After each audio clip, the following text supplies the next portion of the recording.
Magsabi ka nga ng totoo, Karina. Alam mo bang sa bawat pagpatak ng ulan, tumutubo ang mga buhangin? Hay nako. Karina, Karina. Bubulong-bulong na bumalik siya sa sala. Kung bakit naman kasi tiwala si nanay sa akin na pagtitinda sa Quiapo. Paula, Paula. Nakilala niya ang tininindig ng panakabatang si Alicio. O bakit? Sasama ka ba sa akin? Saan? Anong saan? Nakalimutan mo bang birthday ngayon ni Melanie? Ay oo nga pala no. Ano bang handa niya? Ginataang halo-halo raw. Yun din ang handa niya nung nakaraang taon. Wala man lang bang pansit. Alam mo naman na walang pera yung tao. Kaysa naman magluto siya ng ginataang halo-halo, ibili na lang niya ng kalahating kilo ng bihon yung pera. Nakalibre nga lang siya ng mga niyog na iniuwi ko galing Isabela kahapon, di ba? Mareklamo ka talaga kahit kailan. O ano, tara na. Hindi pwede, maglilinis pa ako dyan sa baba. Bukas na raw lilipat yung uupa eh. O siya, sumunod ka na lang kina Melanie mamaya. Sige. Inabala na nga niya ang sarili sa paglilinis ng medyo may kalakihang silid na nasa ibaba ng bahay nila. Ang bahay kasi nila ay isang lumang two-story na gawa sa kahoy na matatagpuan sa kalye Bagong Buhay sa Balik-Balik. Elementaryo pa lang siya, ipinaupahan na ang silid sa ibaba. Malaking tulong iyon para sa pang-araw-araw nila na gastusin. Halos 5 taon na mula nang mamatay ang kanyang ama sa sakit sa puso. Nag-iisang anak lang siya pero dahil sa pang-maintenance ng gamot ng lolo niya, hindi pa siya maipasok ng nanay niya sa kolehiyo. Paano kasi ay halos gabi-gabi na parang lagi may party roon. Kasama nito lagi ang mga kaklase. Nabubulabog sila kaya pinaalis na ng nanay niya. Bumalik na siya sa tais, dala ang walis tambo. Saka nagpalit ng damit para pumunta kina Melanie. Nasa Panay Street lang ang bahay ng mga ito, 2 kalye ang pag-itan mula sa bahay nila. Pagbungad pa lang niya sa barong-barong na tirahan ni Melanie ay sinalubong na siya ni Ellie. Paula, halika na, kain na. Sandali lang, babatiin ko muna si Melanie. Nasaan ba siya? Mamaya mo na kausapin, nag-e-emote pa. Ha? Bakit? Nag-away sila ni Aling Tasing. Bakit daw? Paano? Ipinagpipilitan ni Aling Tasing na ipasok si Ningning sa club. Ano? Ang sama ni Aling Tasing, no? Sabay silang napalingon kay Aling Tasing na nanggaling sa kusina ng bahay. Magandang hapon po, Aling Tasing. Narinig ko yata ang pangalan ko, Ellie. Ho? Sabi ko po kay Paula, masarap itong ginataang halo-halo na luto ninyo. Lah, kumain na kayo sa loob. Dalian niyo at mamaya ng kaunti ay aalis na kami ni Melanie. Lumabas na ito ng bahay. Nagtungo sila ni Ellie sa kusina. Sila na ang nag-asikaso sa mga sarili nila. Maya-maya ay lumabas si Melanie mula sa silid na may kortina bilang pintuan. Medyo mugto ang mga mata. Happy birthday, friendship. Hoy, ano ka ba? Nabati ka lang ay nagdrama ka na agad dyan. Ito ang pinakamasaklap na birthday ko, Paula. Nabanggit nga ni Ellie sa akin ang tungkol sa plano ng nanay mo na pagtrabahuhin ka sa club. Saan club ba yun? Sa Malate, kay Mr. Chu. Hindi maganda magtrabaho ka roon, Melanie. Oo nga. Delikado. Tiyak na mapapariwara ka ron. Yun din ang sabi ko kay nanay pero ipinagpipilitan pa rin niyang gusto niya. Mas malaki raw ang kikitain ko ron kaysa sa pagtinda ng kakanin. Mas marangal na trabaho naman ang pagtitinda ng kakanin kaysa sa pagtatrabaho sa club, no? Marumi ang tingin ng mga tao kapag ang isang babae nagtatrabaho sa club. Alam mo naman yun, di ba? Ang dahilan ni nanay, kailangan ko raw magtrabaho dahil lubog kami sa utang kay Mr. Chu noong ma-ospital si Bunso. Noong nakaraang taon kasi ay na-ospital ang bunsong kapatid ni Melay na si Motoy dahil sa dengue. Ibig sabihin, kapag nagtrabaho ka sa club ni Mr. Chu, iaawa sa sahod mong utang ninyo. Paunti-unti raw, iyan ang napag-usapan nila ni nanay. Hala, kain na nga muna tayo.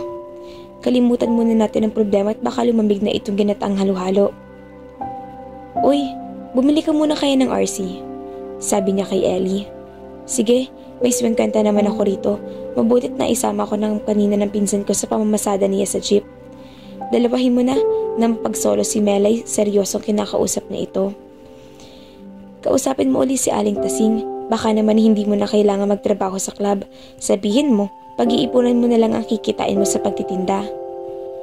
Pero may punto rin naman siya, Paula. Magkano lang naman kasing kinikita ko sa pagtitinda, diba? Halos kulang pa nga sa pang-araw-araw na gastusin namin. Tapos namamasahe pa si Moti sa pagpasok sa school. Samantalang kung sa club ay magtatrabaho, pwede ko raw kitain ng 500 pesos o higit pa sa isang gabi. Pero hindi tama na magtrabaho ka roon. Pangit tingnan. Paula? Hi, ikaw ang bahala. Alam mo na kung ano ang tama at mali. Bakit ba kasi ipinanganak tayong mahirap, Paula? Sinabi mo pa. Sumilip si Paula sa bintana sa sala ng tanghaling iyon nang marinig ang paghinto ng isang sasakyan sa labas ng gate. Isang asul na Toyota Corolla ang nakita niyang pumarada doon. Ang hula niya ay iyon ang hinihintay niyang tenant nila kaya agad niya pinatay ang TV at nagmamadaling pumanaog ng hagdan. Magandang tanghali. Bati ng matipunot matangkad na lalaki. Moreno ito, guwapo. Nakasuot lang ito ng cargo shorts at itim na t-shirt. Magandang tanghali rin. Ikaw si Greco? Ako nga, pero tawagin mo na lang akong Gray. Ako naman si Paula. Nice to meet you, Paula. Ang ganda naman ng pangalan mo. Iyon ba ang tunay na pangalan mo o palayaw lang? Palayaw lang at huwag mo nang itanong kung ano ang tunay. Halika, pumasok ka na. Gandang tanghali, miss. Bati sa kanya ng kasama nito. Siya nga pala si Henzon, kaibigan ko. Kumusta, Henzon? Mabuti naman, Paula. Ngiting-ngiting tugon nito. Naamis siya sa kapormalan ng kanilang pleasantries. Sinimulan na ng dalawa ang paghahakot ng mga gamit patungo sa silid na ookupahin ni Gray. Nakitulong na rin siya kahit panay ang tanggi nito. Mga magagaang baglang naman ang binuhat niya. Salamat, Paula. Dapat pala magpamerienda ako. Pwede. Puro pagkain ang nasa utak ko. Kaya hirap ka magbuhat dahil sa katabaan mo, sabi ni Gray, pero dumukot na naman pera sa bulsa at iniabot sa kaibigan. Napakamot si Henzon. Saan bang tindahan dito, Paula? Diyan sa tapat pero wala silang soft drinks dyan kaya doon ka pumunta sa Batanes. Ha? Batanes? Batanes Street? Ah, okay. Taga saan ka nga uli, Gray? Taga Cavite. Talaga? Saan doon? Taga Cavite rin kasi ang tatay ko, sa Alfonso siya ipinanganak at lumaki. Naroon yung kapatid niyang old maid. Yung isang kaibigan ko naman ay sa Amadeo ang hometown. Aba, sa Amadeo rin kami. Ha? Talaga? Naku, pareho pala kayo ni Ellie. Nakapasyal na ako roon. Nagpunta pa nga kami sa Balit Falls eh. Ah, okay. Maganda nga ron. Oo nga. Nagtatrabaho ka na ba? Oo. Saan? Sa Chitwazon. Saan doon? Sa Pacific Bank? Parang ngayon ko lang narinig ang bangkong yun ah. Bagong bukas lang kasi nung nakaraang linggo ang branch na iyon, pero nagkalat na rin ang branches dun sa Luzon at Visayas at may binuksan na rin sa Davao. Kaya pala. Nasaan nga pala si Aling Dina? Nasa Quiapo. Nagbilin siya na ako na lang ang magpatuloy sa iyo rito sa pagdating mo. Hindi kita naabutan ng isang linggo nang silipin ko itong kwartong to. Naglamyerda ako kasama yung dalawang kaibigan ko. Ah, teka, nag-aaral ka ba? Hindi eh. Ha? Bakit? Marunong na naman daw ako magsulat at magbasa, sabi ni nanay. Ano? Walang anda, siya lang kasi ang kumakayod sa amin eh. Pero nakapag-high school naman ako kahit paano.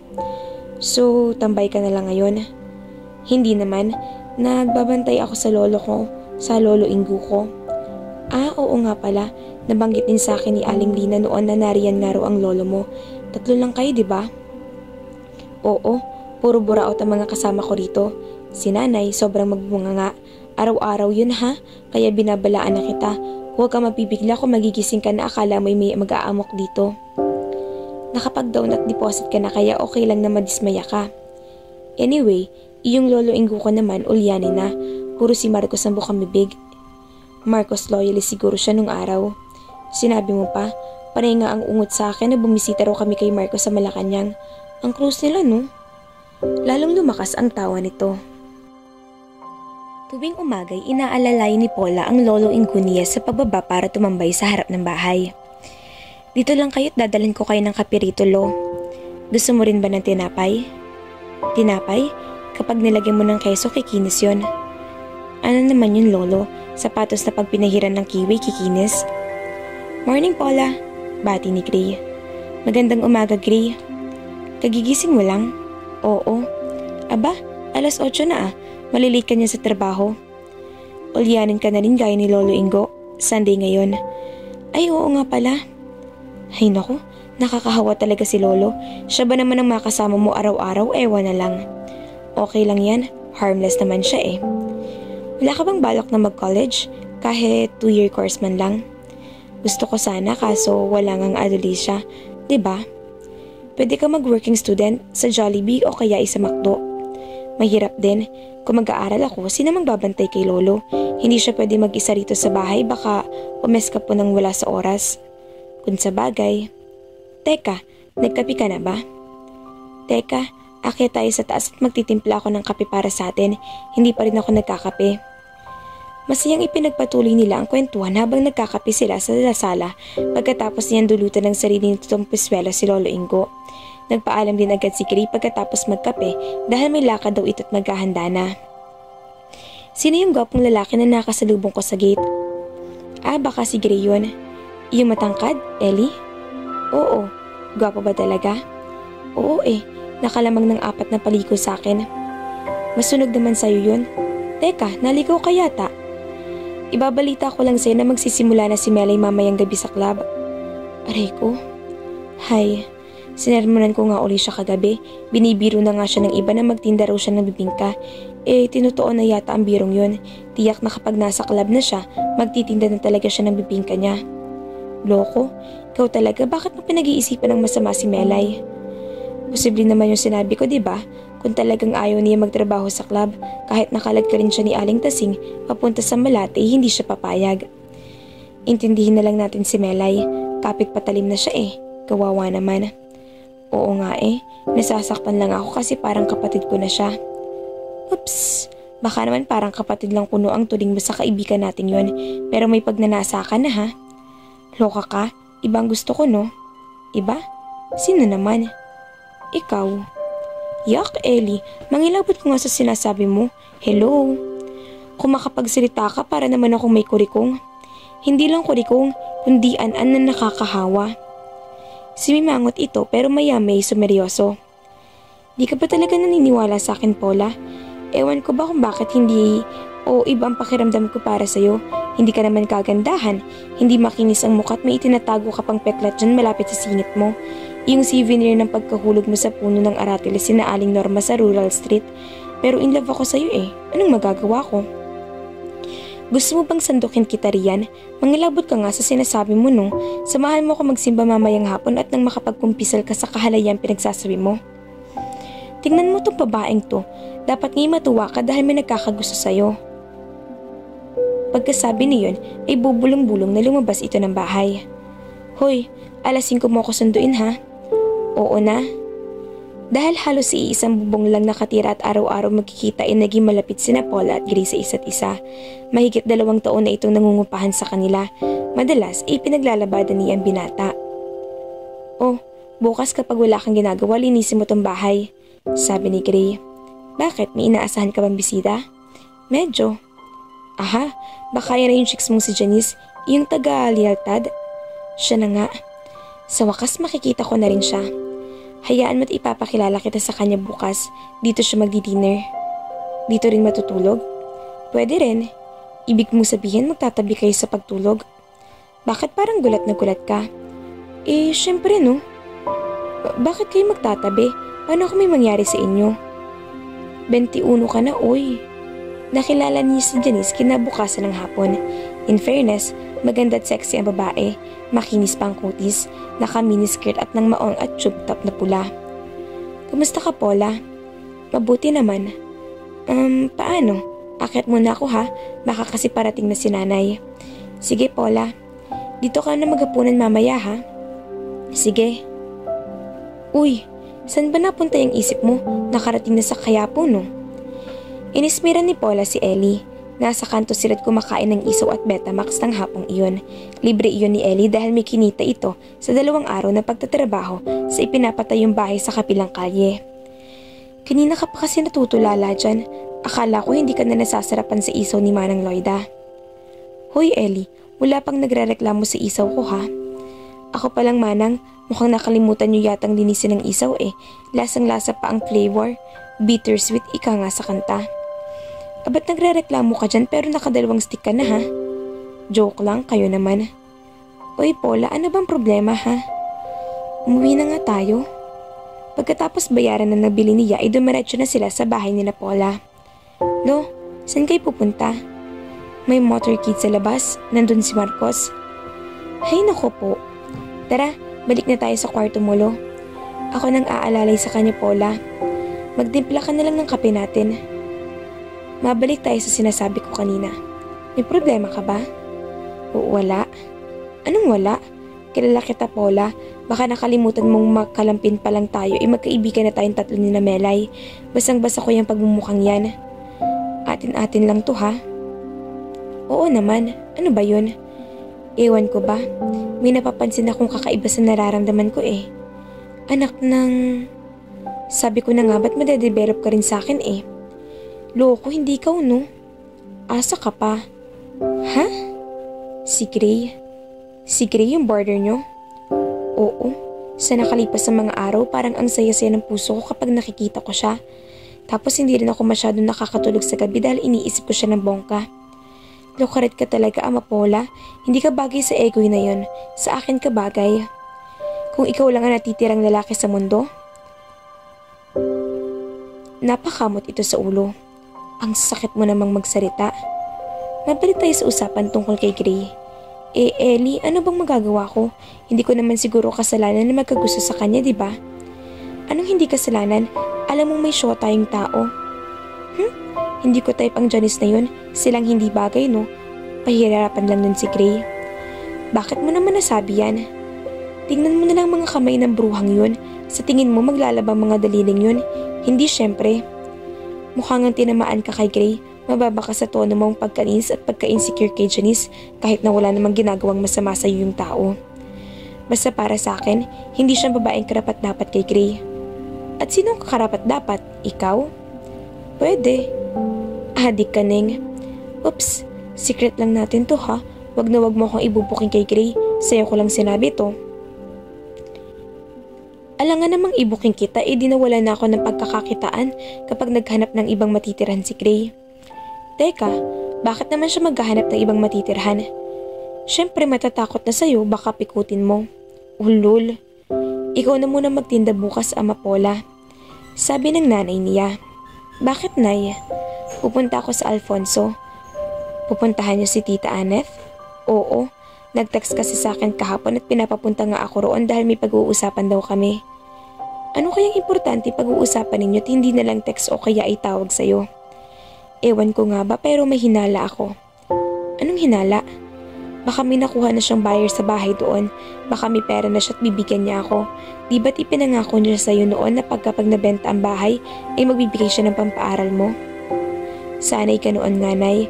Pero paano yan? Saan titira si Tita Anneth pag nabenta na ng bahay doon? Kung gusto niya, dito na siya sa atin. Pwede naman kayo magsama sa kwarto mo, di ba? Pwede, Nay. Para naman may lagi akong kakwentuhan. Nakakamiss ng kakulagan ni Tita Anneth eh.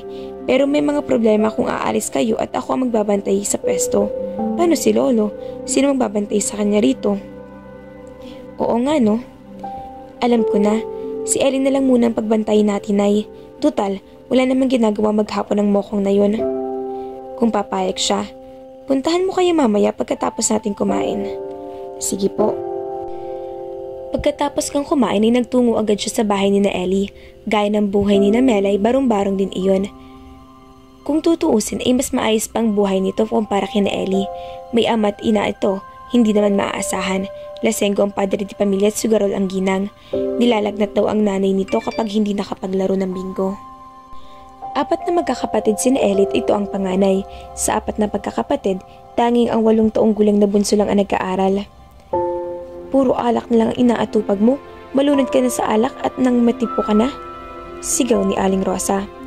Gusto mo yatang lagariin ko yung bibig mo at nang manahimik ka eh. Sigaw naman ni Manang X. Ikaw naman, puro barang inaatupag mo, puro numero na ang nasa noo mong babae ka. Abat, isang malakas na sapok sa batok ang ginawa ni Aling Rosie sa asawa nito.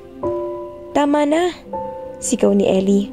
Panay na lang kayong away, kung maghiwalay na lang kayong dalawa at nang matahimik na rin kami rito sa bahay. Bubulong-bulong na sabay na lumabas sa bahay ang mag-asawa. Mali yata ang timing ko, Ellie.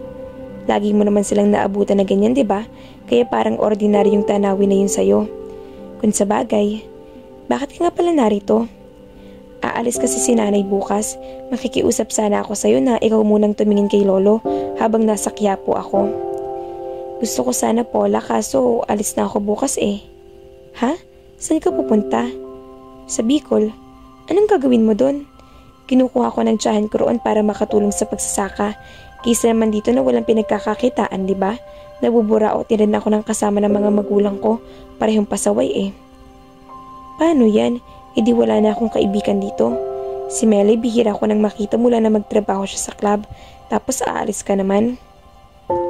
Hindi naman ako permanenteng titira doon. Baka 6 na buwan hanggang 1 taon siguro. Depende. Kahit na. Hay, bakit ba kasi hindi ka nalang maghanap ng trabaho rito? Kailan ba ako tumigil sa paghahanap ng trabaho? Alam mo naman nahirap ako makahanap ng disenteng trabaho dahil hindi ako nakatapos ng high school. Buti ka pa nga at nakagraduate. Talagang bukas ka na aalis? Oo. Mamimiss kita, Ellie. Ako rin. Ingat ka roon ha. Mag-text ka sa akin palagi. Memorize mo naman ang cellphone number ko. Yumakap siya rito bago siya tuluyan nagpaalam. Dahil walang magbabantay kay Lolo Ingo ay hindi na nagtinda si Paula sa Quiapo. Madaling araw na kinabukasan nakabalik sa Maynila ang kanyang ina. Anak, may boyfriend na ang tita Anath mo. Talaga, Nay? Kaloka ha? Hindi ako makapaniwala. Maniwala ka? Ipinakita niya sa akin ang picture ng boyfriend niya. Sinong boyfriend niya? Taga saan? Anong pangalan? Henny ang pangalan. Amerikano raw. Wow, bongga. Naks, ang swerte ni Tita Anath. Tingnan mo nga naman, oo. Akala natin wala nang pag-asang makapag-asawa pa siya. Pero paano yan? Nag-menopause si Tita, di ba? Okay lang yun. Hindi naman naghahangad na magkaanak si Henny. At ang mas maganda pa, magpapakasal sila. Gwapo ba yung Henny, Nay? Ano kulay ng mata? Blue ba o green? Sobrang tango siguro ng ilong nun, ano? Ang tangkad siguro. Hay, itim din ang mga mata. Mga hindi nga kagwapuhan. Sarat pa nga ang ilong. Ha? Negro siya. Ha? African-American di umano ang tawag. Nanggaling daw sa angka na mga alipin noong unang panahon sa Luciana. Tagapitas ng bulak.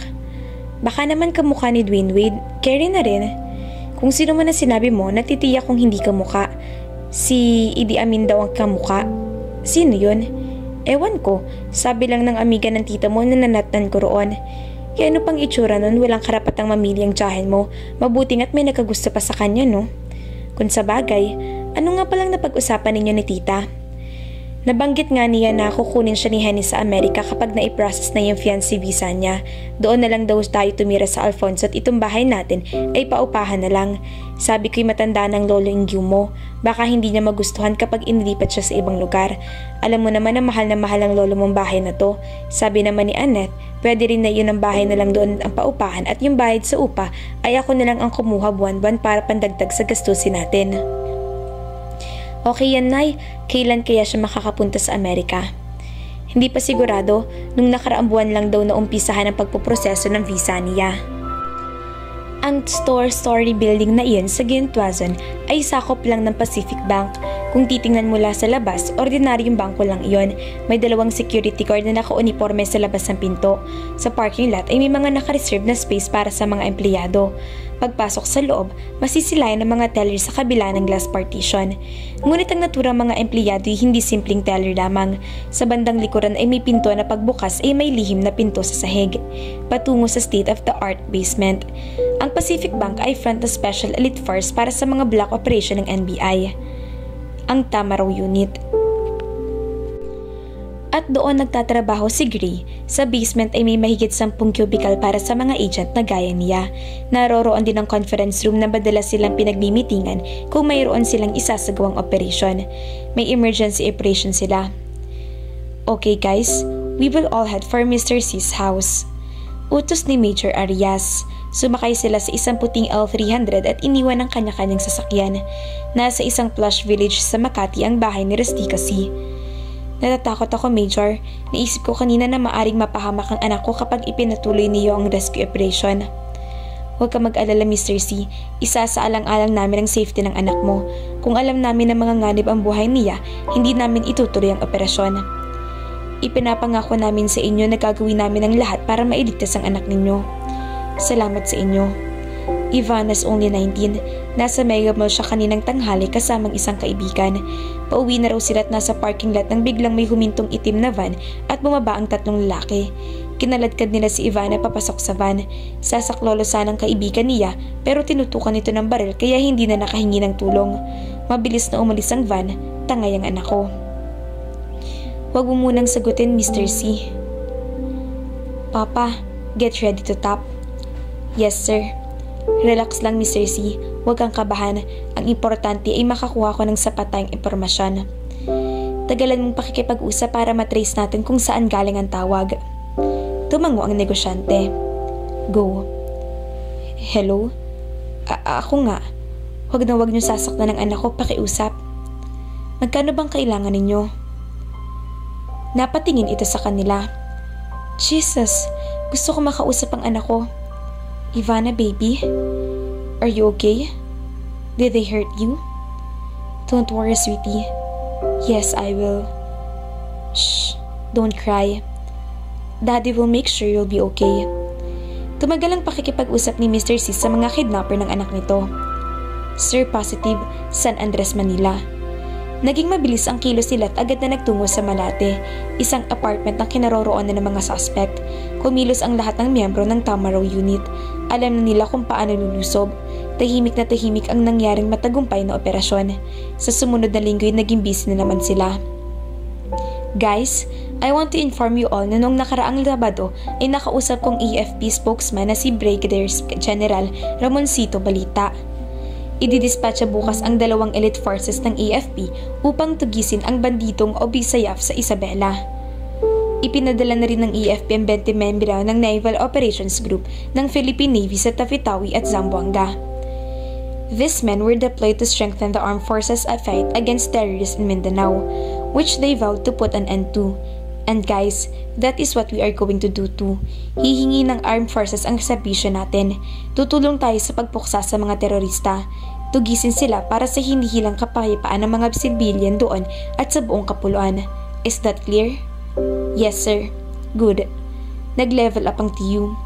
Hindi na basta sindikato. One time, big time ito. But who knows? Madaling araw pa lang kinaumagahan, lahat ng Tamaraw Unit agents na kinabibilangan ni Gray ay nasa Villamor Air Base.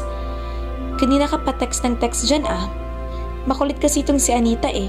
Kung alin nga naman kasing nakakuha siya ng 1 week leave sa call center, saka naman tayo magkakaroon ng assignment sa Basilan. Pag minamalas nga naman. Hayaan mo na kamot sa 1 buwan lang naman tayo roon. Isa tigang na raw ang syota kong to. Natawa siya. Hindi nagtagal, sumakay na sila sa C-130 plane. Alpha 41 to Mega 1 right, get ready. In 2900 hours, we will attack simultaneously. Over. Omega 18 to Alpha 41, copy that. Over. Okay, over and out. Nawala na sa kabilang linya ang kausap ni Gray. Isinuksok na niya sa likod ng suot na combat ang hawak na handled radio. Kinintalan niya ng mabilis na halik ang suot na rosaryo at saka umusal ng maikling dasal. May natanggap silang mission order mula sa Philippine Army head na kailangan nilang supilin ang isang grupo ng Abu Sayyaf.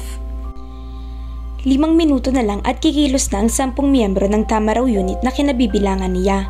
Panlabing isa si Major Arias. Napatingin siya kay Hazel na nasa bandang kaliwa niya. Nakahanda na rin ito malagpit na magkakahawak sa Armalite. Go! Pumaso na siya at umakyat agad sa mataas na pader gamit ang mahabang lubid at nagrapel at bingo! Nakapasok siya sa malawak na looban. At bago lumapag ang mga paa niya sa lupa ay nabigyan muna niya ng flying kick ang mukha ng bandito. Move faster guys! Sigaw ni Major Arias. Mayroon din pumeso sa likuran. Ilang sandali pa'y umalingaw-ngaw ang sunod-sunod na putok ng baril. Nagpalitan ng putok ang Tamaraw Unit at ang mga bandito. Good job guys! Tuwang-tuwang sabi ni Major Arias. Ilang beses sinubukan ni Paula na tawagan ng cellphone ni Gray pero out of coverage area pa iyon. Ilang beses na rin siya nag-text pero wala itong reply. Nasaan na kaya ito? Bakit hindi man lang ito nagpaalam na mawawala ito ng ganoon katagal? Miss na niya ito. Ano bang nangyayari sa'yo, ha? Puna ng kanyang ina. Para kang namatayan. Nakakabagot kasi ang tambay, Nay. Kung nasa school sana ako ngayon at hindi laging tungkol kay Marcos ang naririnig ko mula kay Lolo Ingo, okay sana. Maghintay ka lang, Ama Paula. Ipagdasal mo na makapunta sa Amerika ang tita Anat mo dahil tiyak na makakapag-aral ka na. O siya, pupunta na ako sa pesto. Palitan mo mamaya yung kobrikama ni tatay at mapanghina. Ibabad mo sa tide at ako na magkukusot mamayang hapon. Sige po. Pagkaalis ito ay muli siyang dumungaw sa bintana. Gray, mag-text ka naman.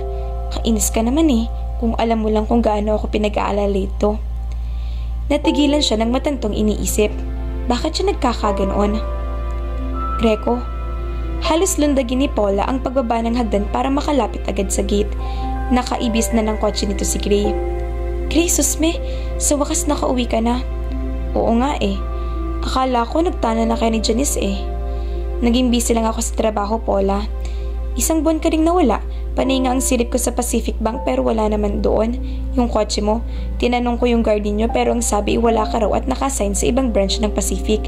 Akala tuloy ni nanay ay ayaw mo nang magkasera dito sa amin. Pwede ba yun? Masaya ako rito. Gusto mong ipagtimpla kita ng juice? Mabuti pa nga, magpapalit lang muna ako ng damit, Paula. Okay. Lumabas na siya roon ng may kakaibang sigla. Kinabukasan nagiya si Gray na mamasyal sa mall. Siyempre pa, ay mabilis pa sa 4:00 ang pagpayag niya. Nang mapadaan siya sila sa sinihan, bigla na lang ito nagiyang manood at siyempre pa, ay ora-oradang nag-game siya. Hindi niya type ang pelikulang pinanood, bakbakan kasi. Pero hindi na yun mahalaga dahil masaya siya nakasama si Gray. Madilim ang paligid at magkatabi sila. Halos nagkikiskisa ng mga braso nila. Akbayan mo na kasi ako, Gray. Hindi naman ako sisigaw eh. Pero mula umpisa hanggang matapos ang pinanonood nila, hindi na yata siya napansin ito. Nakafocus ito sa pinapanood. Paglabas nila ng sinehan, dumiretso sila sa choking para kumain. Gusto niya madismaya nang magiya na agad itong umuwi pagkatapos. Birthday ko bukas. Labas tayo, ititreat kita. Tayong dalawa lang? Oo, uuwi mamayang hapon si Hanson sa probinsya nila. Lunes na babalik dito. Si Janice? Janice? Matagal ko nang hindi nakikita si Janice. Ha? Nag-break na kayo? Hindi kami magkasundo sa maraming bagay. Anyway, call ka ba bukas? Call na call syempre. Kinabukasan ay talagang pinaghandaan niya ang date nila ng binata. Naks, ang ganda natin ngayon ah. Thank you, Gray. Kaso lang yung kamatis dyan sa pisngi mo, hinog na pwede nang ipanggisa. Lagi mo nalang pinupon ng pimples ko ha? Bakit ba kasi lagi ka nang nagkaka-pimples? Ewan ko ba, lahat na yata ng parte ng mukha ko ay nagka-pimples na, kaka-bad trip nga eh. Kailan ba kasi mafe-finish ang contract ng mga yan? Napahagikik siya. Pagkarating sa SM Mega Mall ay panay ang kuha niya ng pictures gamit ang cellphone camera nito. Dapat magpaprint ka na ng pictures natin. Tapos bigyan mo ako ha? Aanhin mo, panakot sa daga? Hindi ah. Iipit ko lang naman sa ilalim ng unan ko. Pagbalik nila sa bahay, nadat na niya ang lolo niya sa labas ng silig nito at may hawak na lumang rubber shoes. Karina. Lo, bakit? Anong gagawin niyo dyan sa sapatos niyo? Anong rubber shoes? Bumalik na kayo sa kwarto niyo, Lo. Ipagbabalat kita ng banggang hinog. May pasalubong kami ni Grace sa'yo. Mangga? Iyong dahon ng mangga sa amin, nahulog sa ilog, naging pating. Sus Mariosep, kakaloka talaga tong lolo ko. Bakit ba kasi sobrang ulyanin niyo na, Lo? Kung sana'y nakakausap ko kayo ng matino para masabi ko sa iyo na inlababo ako sa isang ombre. Hay. Maupo lang kayo rito at ikukuha ko yan ng mangga. Diyan lang kayo. Iniwanan niya ito sa silid pagkatapos patungo na siya sa kusina nang makarinig ng tumawag sa kanya mula sa hagdan. Si Melay. Friendship. Nagyakap sila at sabik na sabik sa isa't isa. Halos 5 buwan na yata mula nang huli silang magkita. Sa isang apartment na ito tumutuloy mula na magtrabaho sa club. Kumusta na? Bakit nadalaw ka? Wala ka bang pasok? Nagsara na yung club. Ha? Di-rate kagabi. Nagpalabas kasi ng malaswang sayaw at marami mga minor de edad. Tapos last year pa pala nag-expire yung lisensya. Hayun, mukhang kalabosong amo ko. Malas naman. Pero hayaan mo na. Hindi ba't ayaw mo rin naman talaga magtrabaho roon? Oo nga. Saka kahit paano may naitabi naman akong pera, pwede na rin naman ako magtinda-tinda. Iginaya niya ito sa kusina at doon nagpatuloy ng kwentuhan. Naging maayos na ito sa sarili, gumanda rin at nakakapagsuot na ng medyo sexy na damit. Mahigit 2 taon ka rin nagtrabaho sa club, no? Oo, 3 na nga sana next month eh. Buti ka pa't may naipon kahit paano. Sana lang ay mapag-aral na ako ni Tita Annette. Kamusta na nga pala siya? Nasa Amerika na mag-iisang taon na, nagtatrabaho daw siya sa isang restaurant. Mabuti pa ang tita mo nakarating sa Amerika. Oo nga eh. Doon na rin naghapunan ng kaibigan niya. Nang ihatid niya ito sa labas ng gate, husto namang palabas ng bahay si Gray. Nakatingin ito kay Melay kaya ipinakilala niya ang kaibigan niya dito. Gray, siya yung best friend ko na madalas kong ikwento sa'yo, si Melanie. Melay, siya naman si Gray. Kamusta ka, Melay? Okay lang, Gray. Ang ganda naman ng pangalan mo, Melay. Para ako nakakarinig ng mga anghel na nagkakantahan, musika. Napakagandang musika na nanonood sa tainga, kasing ganda ng mga tala sa kalangitan. Nabiringot ang mukha niya. Hayon at tumitirada na naman ito. Bolero ka, Gray, ha? Humindat si Gray dito. Pauwi ka na ba? Oo, kanina pa kasi ako rito eh. Pwede bang magtagal ka kahit 1 oras pa? Alam mo kasi, ngayon lang ako nakakita ng magandang babae sa lugar na to. Gusto na niyang batukan na binata. So ano pala siya? Pangit? Kailangan nang umuwi ni Melay. Magagalit ang nanay niya pag natagalan siya. Kung ganoon, baka pwede kitang ihatid sa inyo. Sige, okay lang.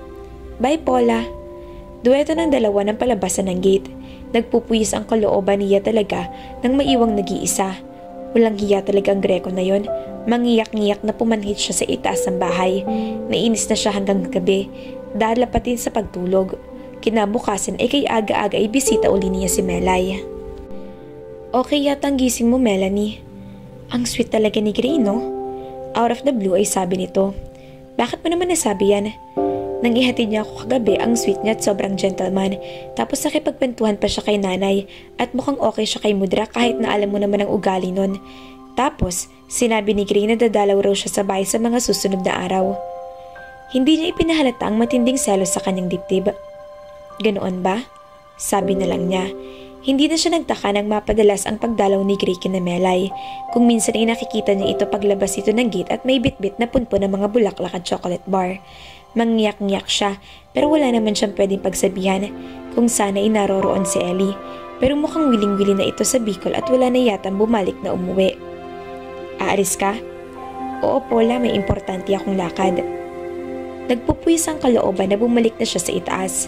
Pagkalipas ng kalahating oras, dumating si Melay sa kanila. Paula, nakalaki yung pinto ni Gray sa baba. Umalis ba siya? Oo eh. Dadalaw kaya siya sa akin mamayang gabi? Ewan ko. Hay, tinamaan na yata ako kay Gray, Paula. Gwapo na, maginoo pa. Paula, kung sakaling maging kami ni Gray, dapat ay maghanap ka na rin ng boyfriend ha, para masaya tayo. For some. Paano ako magkahanap ng boyfriend kung ang lalaking gusto ko ay nanlilikaw naman sa'yo? Bakit mugto yung mga mata mo? Iniiwas si Paula ang mga mata sa kanyang ina. Kagigising lang niya at nagtungo siya sa kusina para magkape. Nangangati kagabi yung mata ko kaya kinuskus ko, Nay. Napaniwala yata niya ito kaya hindi na ito nag-usisa pa. Hindi niya maaring aminin na halos magdamag siyang umiyak nang sabihin ni Gray sa kanya na sinagot na ito ni Melay. Ibig sabihin, ang secret love niya ay boyfriend ng best friend niya. Ang saklap. Siya nga pala, tumawag sa akin ng tita Annette mo kanina lang. Sabi niya mag-enroll ka na raw sa susunod na pasukan. Maayos naman na daw ang trabaho niya roon. Tapos may sustento rin siya mula kay Henny. Kahit paano'y nabawasan ang lungkot sa dibdib niya. Talaga, Nay? Oo, Abril na ngayon. Sa susunod na buwan ay pwede ka na mag-enroll. Yay! Ano bang kursong gusto mong kunin? Wala pa po ako naiisip, Nay. Sabi ng tita Annette mo, kahit 2 taon na lang na kursong kunin mo, pagka-graduate mo raw ay kukunin ka niya dadalhin ka sa Amerika. Talaga po? Oo, kaya mag-aral kang mabuti ha? Oo naman, Nay. Pero paano si Lolo kapag nag-aaral na ako? Hihinto na ako sa pagtatrabaho, irang sabi ng tita Annette mo. Dadagdagan na lang daw niyang ipapadala sa iyo buwan-buwan para may panggastos dito kahit paano. O kaya ay magtitinda na lang ako siguro ng barbecue dyan sa tapat para mabantayan ko pa rin ang lolo mo. Okay po yan, Nay. Masaya siya buong maghapon, ngunit kinagabihan ay bumalik na naman ang lungkot sa tibtib. Nang matanaw si Gray mula sa bintana na palabas sa gate, bihis na bihis. Alam na niya kung saan ito papunta. Susunduin ito si Melay. Nag-text ang kaibigan niya sa kanya kaninang tanghali at sinabing magdi-dinner daw ito sa labas kasama si Gray. Mag-aaral na ako sa June, Gray. Mag-e-enroll na ako next week. Talaga? Wow, masaya ako para sa'yo, Paula. Ano bang kursong kukunin mo? At saan ka mag-aaral? Sa STI, 2-year course lang, Associate in Computer Technology. Ah, okay yan, Paula. Kung may lakad ka pala bukas, hindi ka namin maisasama sa pamamasyal ni Melay sa Luneta. Parang advance celebration na rin namin sa monthsary namin. Mag-e-enroll na ako bukas eh. Kayo na lang. Sige, mag-uuwi na lang kami ng pasalubong para sa'yo. Nasa pwesto na ba ang nanay mo? Oo, kanina pa.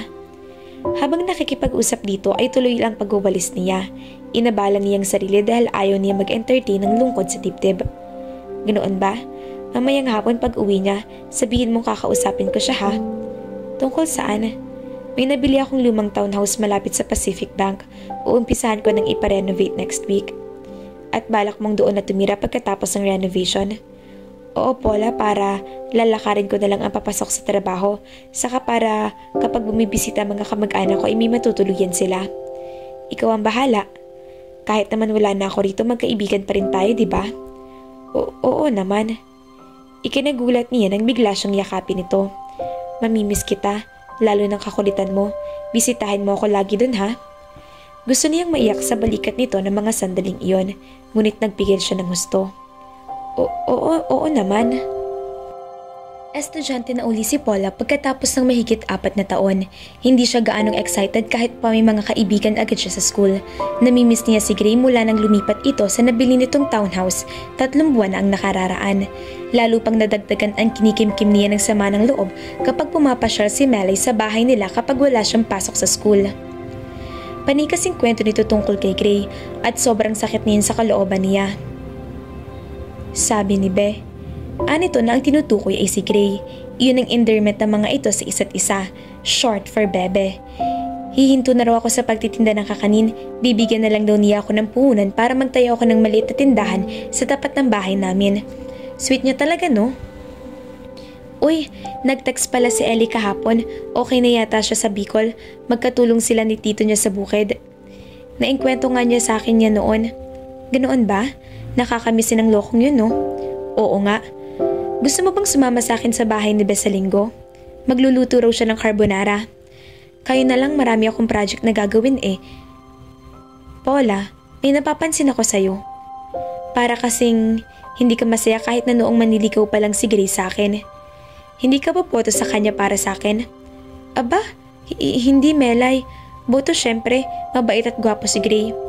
Kung ganun, bakit parang hindi ka lubos na masaya? Madalas ko rin napapansin na parang ayaw mo kami makasama. Nainggit ako sa inyong dalawa. Kapag nakikita ko kayong sweet, parang gusto ko na rin magka-boyfriend pero wala namang nanliligaw sa akin. Sus, may mga nagpapapansin naman sa'yo dyan sa tabi-tabi ah. Gaya na lang ng pamangkin ni Aling Susan. Mani bang pangalan nun? Iyong lampayatot na yan na walang binatbat ang pimples ko sa mga pigsani yata sa mukha niya. Wag na no, tagyawatin na nga ako, pipili pa ako ng ganoon din. Maawa ka naman sa magiging inakay namin kung sakali. Baka maging mga pigsayo na may 2 mata, ilong, bibig at 2 tainga. Itinuon ni Paul ang atensyon sa pag-aaral para hindi siya masyadong maramdaman ang bigat na dibdib na relasyon ni Gray at Melay. Pangumagang pasok niya noong first semester, pero sa second semester ay naging panghapon na siya. Mula 1:00 ng hapon hanggang 7:00 ng gabi. Natuloy ang pagtitinda ng nanay niya ng barbecue, pati nasagot gulaman sa labas ng gate nila. Ang swerte ni Melay ano? Isang gabi ay sabi ng nanay niya. Girlfriend pa lang siya ni Gray, binigyan na siya ng pangnegosyo. Ang bait na bata talaga niyang si Gray, wala akong masabi sa kanya. Sana'y sila na ni Melay ang magkatuluyan. Sa totoo lang kasi, hindi ko rin gusto yung ibang mga naging girlfriend ni Gray. Napatayo ito bigla nang mapalapit sa kanila si Lolo Ingo. Tay, bakit lumabas kayo ng kwarto nyo? Doon lang kayo sa loob. Karina, hindi ka na ba umiiyak? Napipilan siya. Anong umiiyak? Kayo talaga tay kung ano-ano sinasabi nyo. Halina kayo't ihahatid ko na kayo sa silid nyo. Kawawa si Karina, Evelina. Umiiyak siya eh. Kumuha ka ng panyo at ibigay mo kay Karina. Napapailing na tumayo siya at dumiretso na sa kanyang kwarto.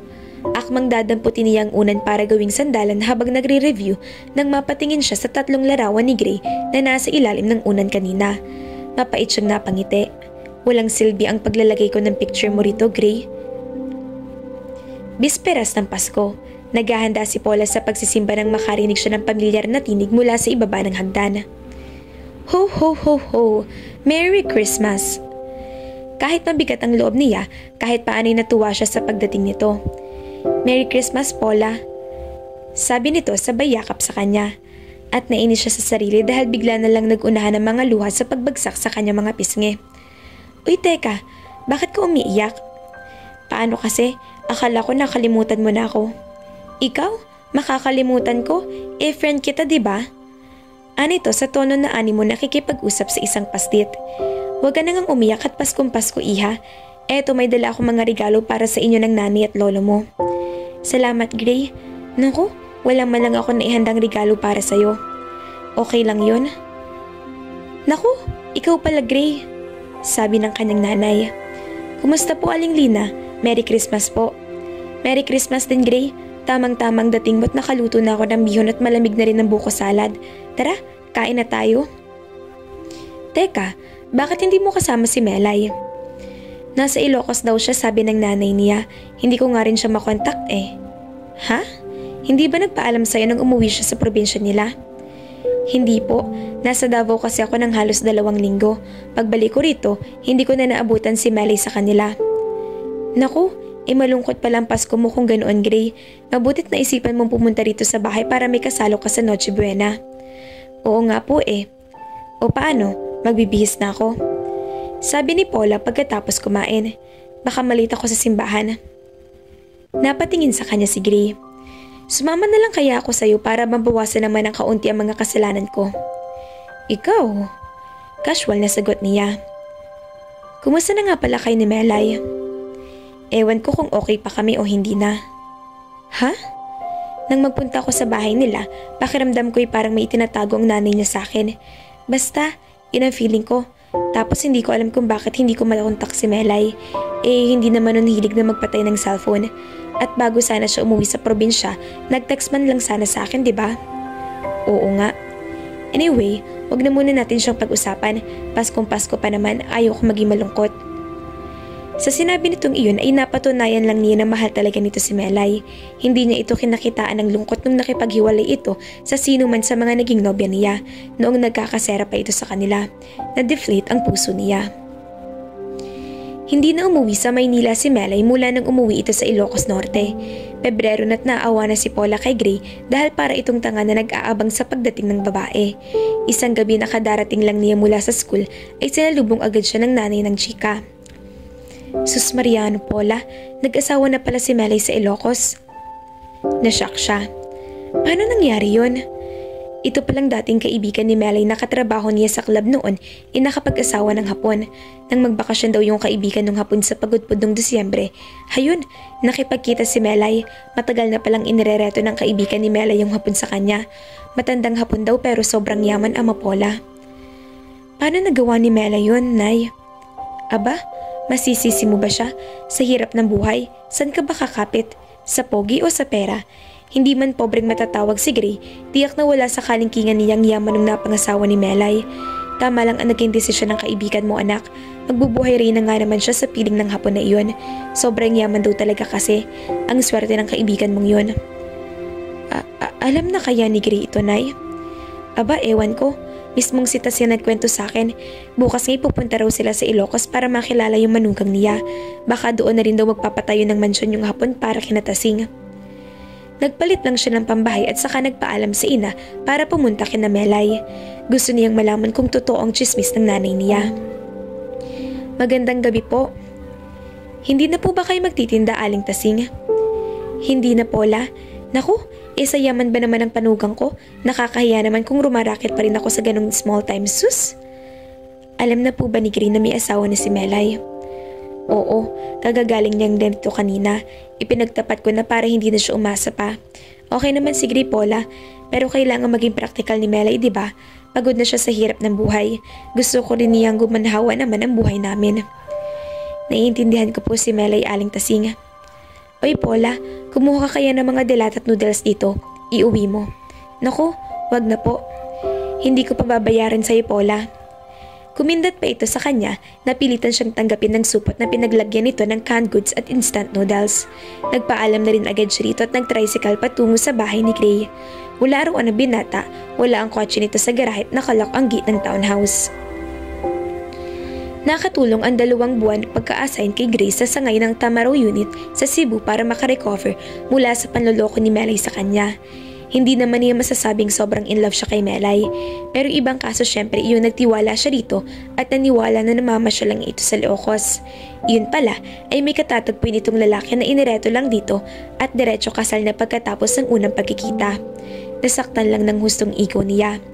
Now, he was back on track. Okay na siya. Si Melay ay bahagi na lang ng magulong nakaraan niya. Nang makabalik siya sa Maynila, idumiretso siya sa bahay nila sa Cavite.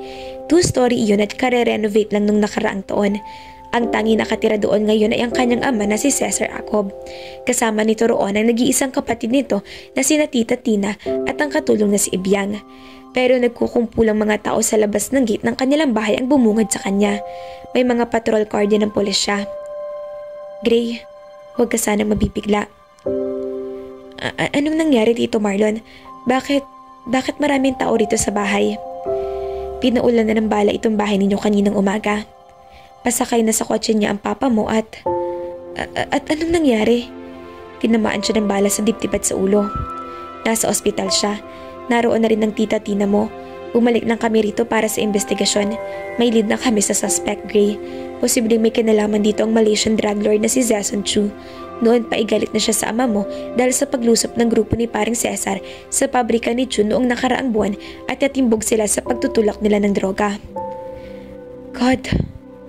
Mabilis na nagtungo siya sa ospital. Kumusta na si Papa, Tita? Nasa ICU pa rin si Gray. Malubha ang lagay niya. Tinapat ako ng doktor. Milagro na lang daw kung makakaligtas siya. Napasuntok siya sa dingding. Lumabas mula sa ICU yung isang doktor.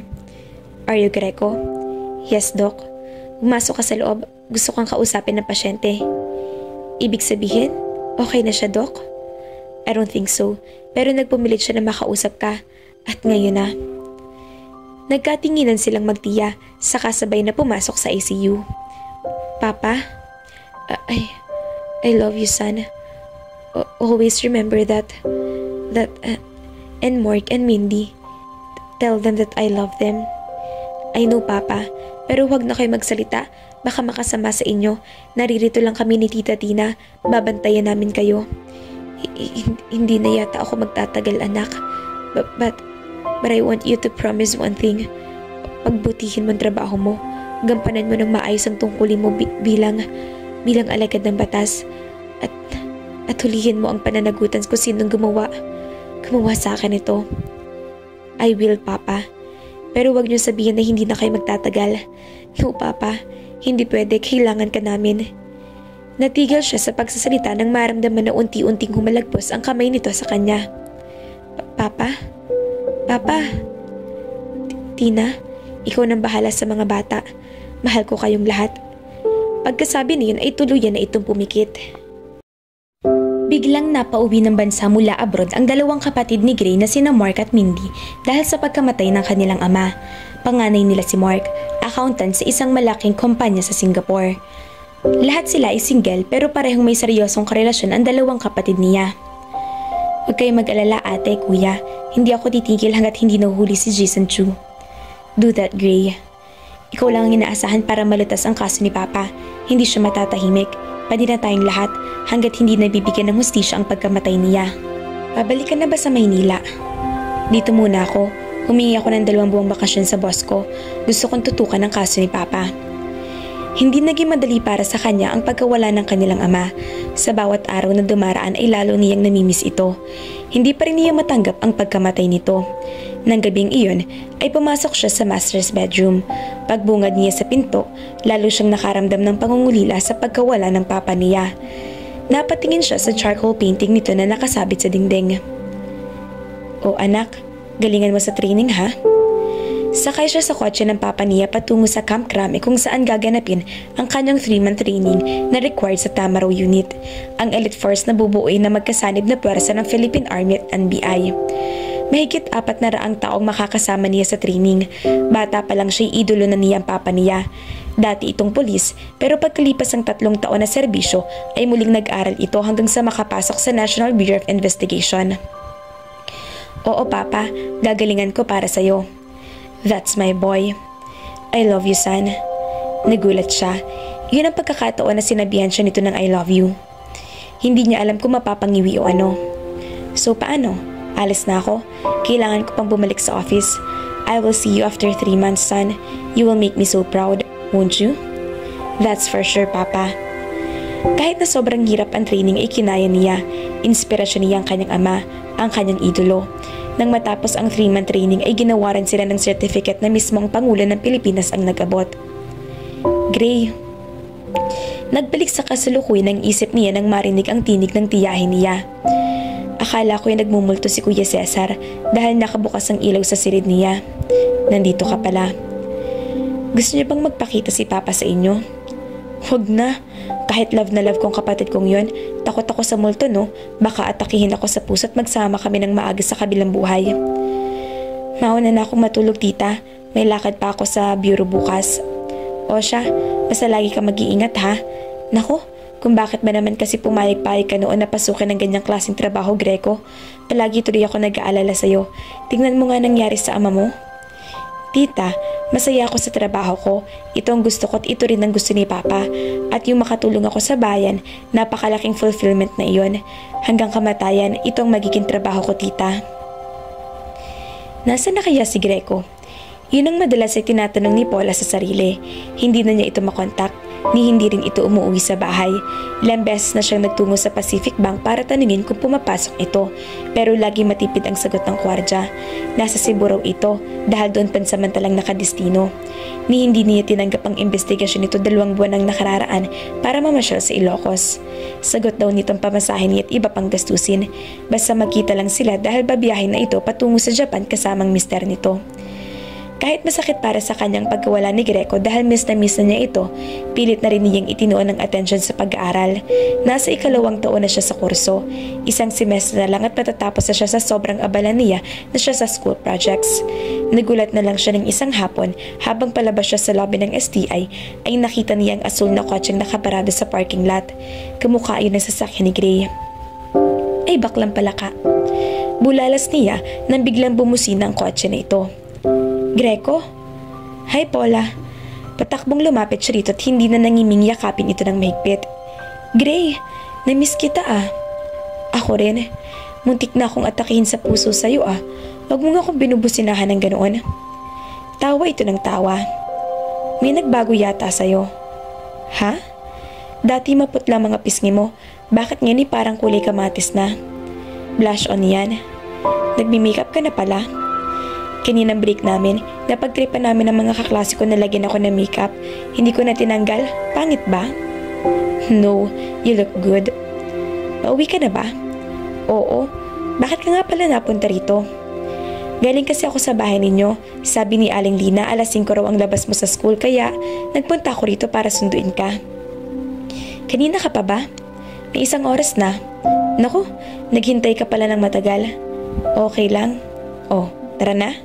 Sige. Inalalayan siya nito sa pagsakay sa passenger seat. Palayo na sila ng school nang sabihin nitong dadaan sila sa KFC para magmerienda. Totoo bang na-assign ka sa Cebu? Kanina mo nalaman yan? Sa guard sa Pacific Bank? Ah, oo, na-assign ako roon. Kahapon lang ako nakabalik dito sa Manila. Matagal na napatitig siya sa mukha nito. Medyo pumayat ito pero gwapo pa rin. Kamusta ka nga pala? Okay lang. Buhay pa ako, diba? Natanggap mo na bang ginawa ni Melay? Yes. The show must go on, ika nga. Tama. Kamusta naman ang pag-aaral mo? Okay lang. Maayos ang grades ko. Talaga? Wow. Good news yan. Next time, ikaw naman ang pumasyal sa townhouse ko. Alam mo naman na tuwing Sunday wala akong pasok sa trabaho, diba? Sige, dadalaw ako roon sa Sunday. Good. Sasamahan mo ako magsimba sa hapon? Oo ba? Bumalik uli ang sigla niya dahil sa muling pagkikita nila ni Gray. I want my freedom, Patrick. Nakikiusap ang tinig na sabi ng Filipino-Malaysian na si Keisha Zen habang kaharap ang kasintahan ni si Patrick Dillon sa maluwang na sala ng kanilang mansyon. But why, honey? Ano bang nagawa kong mali sa'yo? Nothing. It's just that this relationship is not doing so well anymore. Yun ay dahil din sa'yo. Lately, parang tinatabangan ka na sa akin. Wala naman akong alam na nagawa kong kasalanan. I told you, wala nga. Still, gusto ko nang kumalas. Are you sure about that? Plano natin magpakasal next year, di ba? Wala nang kasal magaganap, Patrick. Mas makabubuting magkahiwalay na lang tayo. Well, hindi ko na siguro kailangan maglumuhod sa'yo, Keisha. Kung iyan ang desisyon mo, then I will accept it. Tumayo na ito. I'd better go. I'm sorry, Patrick. It's okay. Sinundan na lang niya ito ng tingin hanggang sa makalabas ito ng pinto. Saka lang siya nakahinga ng maluwag.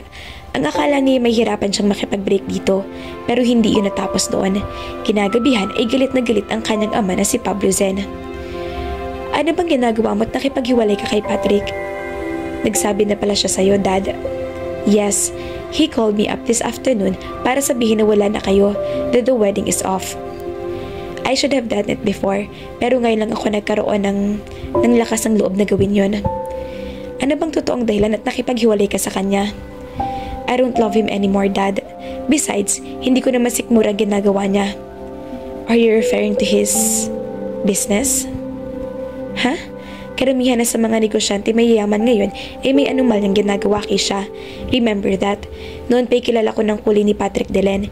Sa tono niya kanina nang kausapin niya ako, alam kong nasaktan siya. Hindi ka ba natatakot na baka pag-isipan ka niya ng masama dahil sa pakikipagkalas mo sa kanya? Naisip ko rin yan, Dad. Kaya nga gusto kong umalis muna dito sa Zamboanga at lumayo. To start anew. Panahon na siguro na to pa rin ko matagal ko nang nais sa buhay.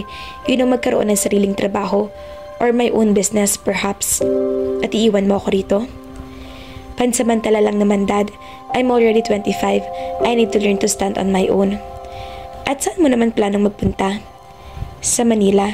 May mga kaibigan naman ako roon na pwede kong hinga ng tulong. Or kay Wenay sa Isabela. Hindi ba lesbiana ang Wena na yan? Baka may gusto siya sa'yo at ma-obsess pagkatapos. Dad, you're nuts. Nakita mo ba siya? Mas maganda siya sa akin at mas sexy ng dihamak. She's just like that. Bakit hindi ka nalang tumira sa bahay ng Tita Crisanta mo sa Cainta? Kapatid ng kanyang yumaong ina si Tita Crisanta, bunsong kapatid ng matandang dalaga. Mas gusto ko mapag-isa, Daddy. Alam niyo naman si Tita Santa, super sa pagiging KJ. Baka kapag ginabilang ako ng uwi mahigh blood na siya. Dadalaw-dalawin ko na lang siya sa Cainta kapag may time ako. Napahinuhod na niya ang kanyang ama sa puntong iyon. Well, if that's your decision, hindi kita kayang suwayin sa kagustuhan mo dahil sa bandang huli ay alam ko na ako pa rin ang matatalo. Thanks, Dad. I love you, you know that. I love you too, baby. 2 days later ay bumiyahe na siya patungo sa Maynila. Nang mga sandaling iyon, isang importanteng meeting ang naganap sa conference room ng office ng Tamaraw Unit.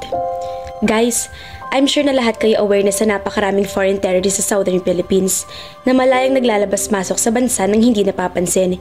Iyon dahil ay maraming foreign terrorists na gumagamit ng backdoor approach para i-penetrate ang mga unchecked areas sa Mindanao. Nagkakaroon sila ng advantage na mag-operate sa region nang hindi na monitor. Nakakapagplano sila ng terror attacks nila deliberately. There are reports stating that Gemma Ismale militants are increasing in number in Southern Mindanao. This has been observed sa kabila ng installation ng Project Coast Watch South or CWS. Sa isang earlier report, may ilang Malaysian terrorists na nagko-collaborate sa Abu Sayyaf sa Zamboanga.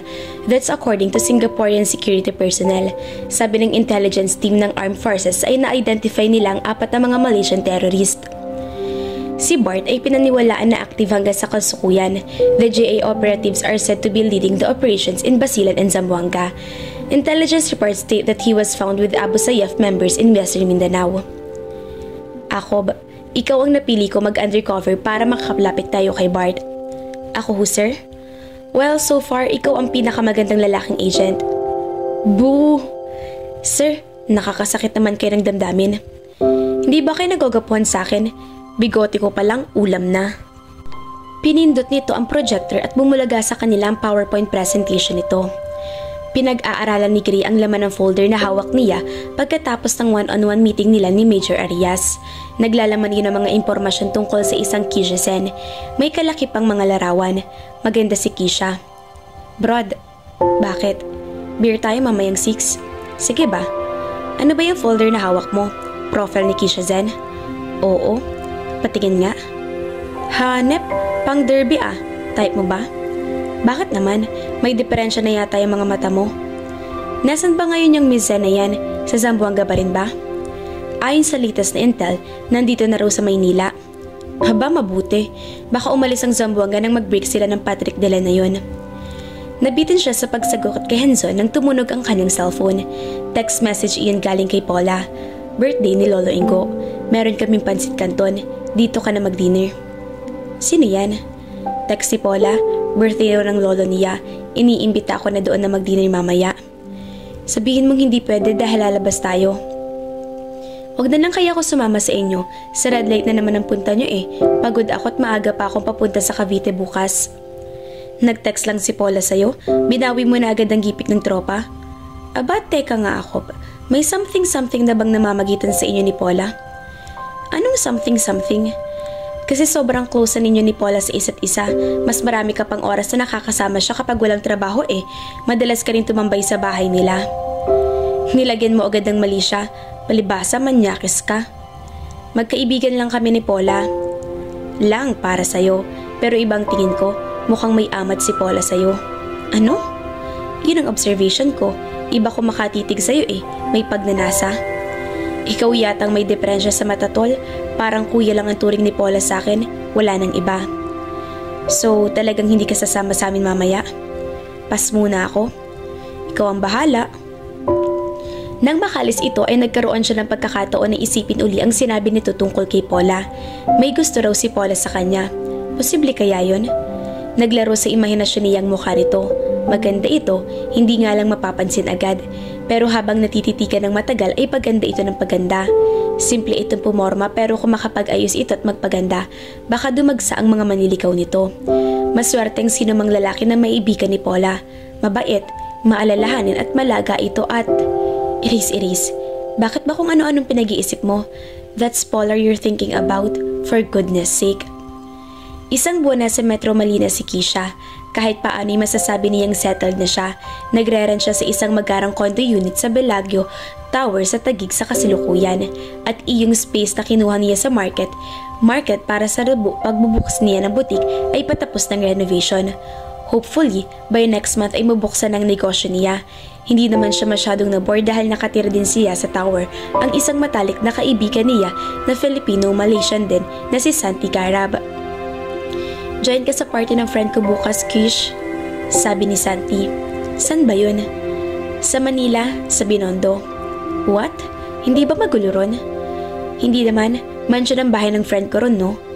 Classmate ko sa Lasal, Filipino-Chinese businessman ang father niya. Ah, okay. Susunduin mo ako bukas dito? I'll try. Bakit ba kasi hindi ka pa kumuha ng sarili mong kotse? Next month siguro. Nice! Ito-text kita bukas. Kapag hindi ka nasundo, 7 PM kasi ako matatapos sa work, ay mag-taxi ka na lang papuntang Binondo. Ibibigay ko na lang sa iyo yung address sa sketch kung paano pumunta ron. Baka kasi maabutan ako ng traffic kung mula sa Cubao, uuwi pa ako rito sa Taguig para sunduin ka. O sige na nga, magta-taxi na lang ako. Kinabukasan nga ng gabi ay nagpahatid siya sa taxi patungo sa Binondo. Naiinip na si Grace sa loob ng taxi na inarkila niya para gamitin sa gabing iyon. Pasado 12:00 na ng hating gabi at base sa malakas na sound ng stereo sa loob ng bahay na binabantayan niya, in full swing pa rin ang party. Mabuti na lang at may baon siyang 2 canned soft drinks at isang family-size pizza. Nang biglang bumuhos ang malakas na ulan ay napangiti siya. Okay to, mukhang malaki ang chance akong makalapit kay Miss Zen. Sana lang ay walang maghatid sa kanya ni Ducoche. Tiyak napapalpak ang lakad kong ito. Manong, sa Sampaloc? Sorry miss, hindi ako bumabiyahe. Itapon mo na nga yung taxi mo. Pagtatry nito pero lumayo naman agad. Ilang bisita pa mula sa loob ng bahay ang lumabas. Maya-maya lang ay natanaw na niya ang pakay na babae, si Kisha-sen. Manong, sa Taguig po. Sure, ma'am. Sakay na po, sumakay ito sa passenger seat. Bago niya binuhay ang makina ng taxi ay narinig pa niyang sigaw ng matabang babae na lumapit sa kanya kanina. Hoy, gagong taxi driver, namimili ka ng pasahero ah. Bakit ganun ang sinabi ng babae sa'yo, Manong? Tanong ni Keisha sa kanya. Ayos, at least siya mismo ang nagbukas ng usapan. Ang tari kasi ng approach, ma'am, saka mukhang lasing na lasing, baka sukahan itong taxi ko. Tinanggal na niya ang suot na baseball cap para mabigyan niya ng pagkakataon si Keisha na masilayan ang mukha niya habang nagmamaneho siya. Saan po ba kayo sa Taguig, ma'am? Sa Bellagio Tower. Kayo na lang ho ang bahalang magturo ng direction. Hindi ko kasi gamay ang area na yon at nagsasideline na naman ako sa pagtataksi. Sure. Nagsasideline ka lang kamo sa pagiging taxi driver? Opo, ma'am, pero may trabaho naman akong permanente. Ha? Teller ako sa bangko. What? Bank teller ka pero naisipan mo pang mag-taxi driver? Oo, trip lang. Pandagdag sa allowance ko sa pagbuburakay ko sa katapusan. Nakakuha kasi ako ng 1 week leave sa trabaho. Wow, that's nice. Akala ko pa naman, taxi driver ka talaga. Sa gwapo mong yan, sasabihin ko sana sa'yo na may ibang car na naghihintay sa'yo. Kilala niyo na ang tonong iyon, the sound of flirting. Naku, salamat ma'am. Nakatsamba ako ng maganda at sexy pero bulerang pasahero. Joke. You're funny. Masarap magkantuhan para hindi kayo mabagot sa biyahe, ma'am. Huwag niyo sanang mamasamain kung itatanong kong pangalan niyo, ma'am. Hindi naman siguro kayo artista, no? Ngayon ko lang kasi kayo nakita, pero artistahin talaga ang beauty niyo. Hindi ako artista pero salamat. And the name is Keisha. Keisha? Wow, ang gandang pangalan. Parang kiss.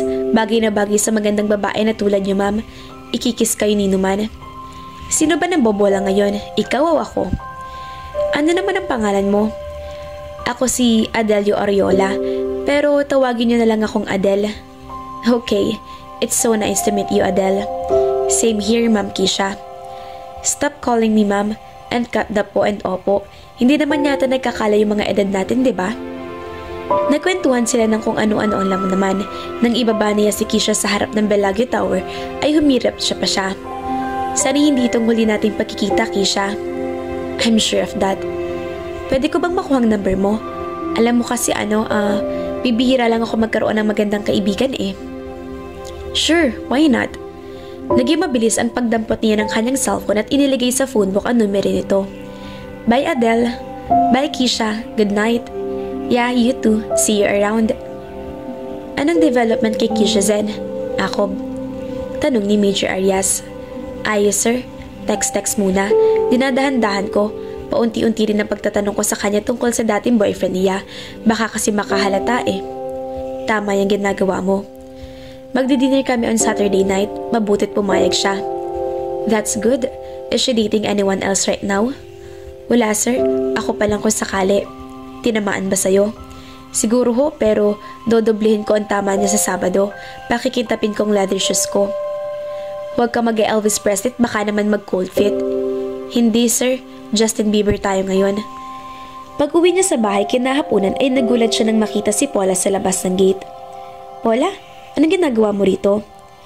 Hindi ka kasi nagre-reply sa text ko kaninang tanghali pa eh, kaya nagpunta na ako rito sa bahay mo. Pasensya na. Nakalimutan kong dalhin yung charger ko sa trabaho. Nang maglubat, hindi na ako nag-abalang manghiram ng charger sa mga kasamahan ko. Bakit? May importante ka bang sasabihin? Wala naman. Wala kasi kaming pasok sa school. Naisip kong pasyalan ka rito at pagluto ng paborito mong pinakbet. Aba, okay yan. Tara, let's sa loob. Magpalit ka na muna ng damit at magtitimpla ako ng kape para sa ating dalawa. Sige. Nasilip ko yung ref mo. Wala ka palang talong. Mayroon ang haba pa nga eh. Bumungis-ngis ito pero napansin niya na namulang mga pisngi nito. Sigurado ka ba? Baka yung talong na bilog ha? Aba, pilya ka rin ano? Napakurap siya habang nakangising nakatitig dito. May pumitik sa pag-ita ng mga hita niya at bago pa tuluyang mag-alsa iyon ay mabilis na itinaboy na niya ang mga pilyong imahe sa isip. Si Paula iyan, for crying out loud. Paalala niya sa sarili. Labas naman tayo sa Sabado ng hapon. Manood tayo ng sine. Palabas na yung pelikula ni Robert Pattinson. Naku, hindi pwede, Paula. May date ako sa Sabado ng gabi eh. Date? Oo. Biglang lumungkot ang mukha nito. Di mo nabanggit sa akin na may bago ka na palang girlfriend. Actually, hindi pa naman girlfriend, nang lilikaw pa lang ako. Ganoon ba? Natilihan siya. Bakit ka na ng reaksyon nito na para bang masyado itong nasaktan sa nalaman? Tama kayang hinala ni Hansen na may pagtingin si Paula sa kanya? Imposible. Siguro nasanay lang talaga ang dalaga na lagi silang magkasama, lalo na mag-asawa na si Melay. Siguro medyo na-spoil niya ito. Palibhasa, wala siya nakababatang kapatid. Naisnis siguro ito dahil baka mawala na siya ng oras dito kapag nagka-girlfriend uli siya. Pagkatapos silang magkape, niyaya niya ito sa palengke. Bili tayo kahit prutas man lang, kaunti na lang ang laman ng ref ko eh. Sige. Pagkatapos mag-dinner, inihatid na ni Gracie Paula sa bahay. Salamat sa pinakbet, Paula. Nabusog ako ng todo. Salamat din. Nang makalis ang kotse nito'y hindi muna siya pumasok sa loob ng gate. Parang paslit na bigla siyang sumalampak ng upo sa semento at tumalungko lang doon.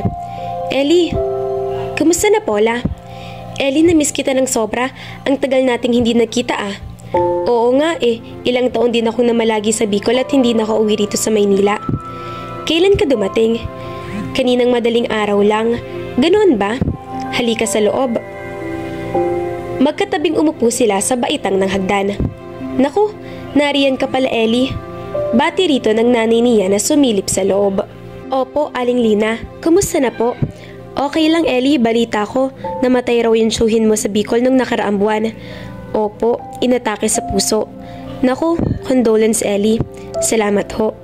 Nalaman lang namin kamakalwa mula sa nanay mo na namatay nga yung tito mo. Pasensya ka na't hindi ka namin nadamayan. Masyadong malayong Sorsogon eh. Okay lang yun, Paula. Bigla nang nangyari. Nasa bukid siya katanghali ang tapat ng atakihin sa puso. Nagkataong naroroon ako at naitakbo pa namin sa ospital. Pero wala pang isang oras ay binawian din siya sa buhay. Matandang binata yun, di ba? Oo. Kawawa naman. Sino nang makakasama mo sa pagsasaka ngayon? Nagdesisyon sina tatay at nanay na ibenta na lang yung lupa ni Tito.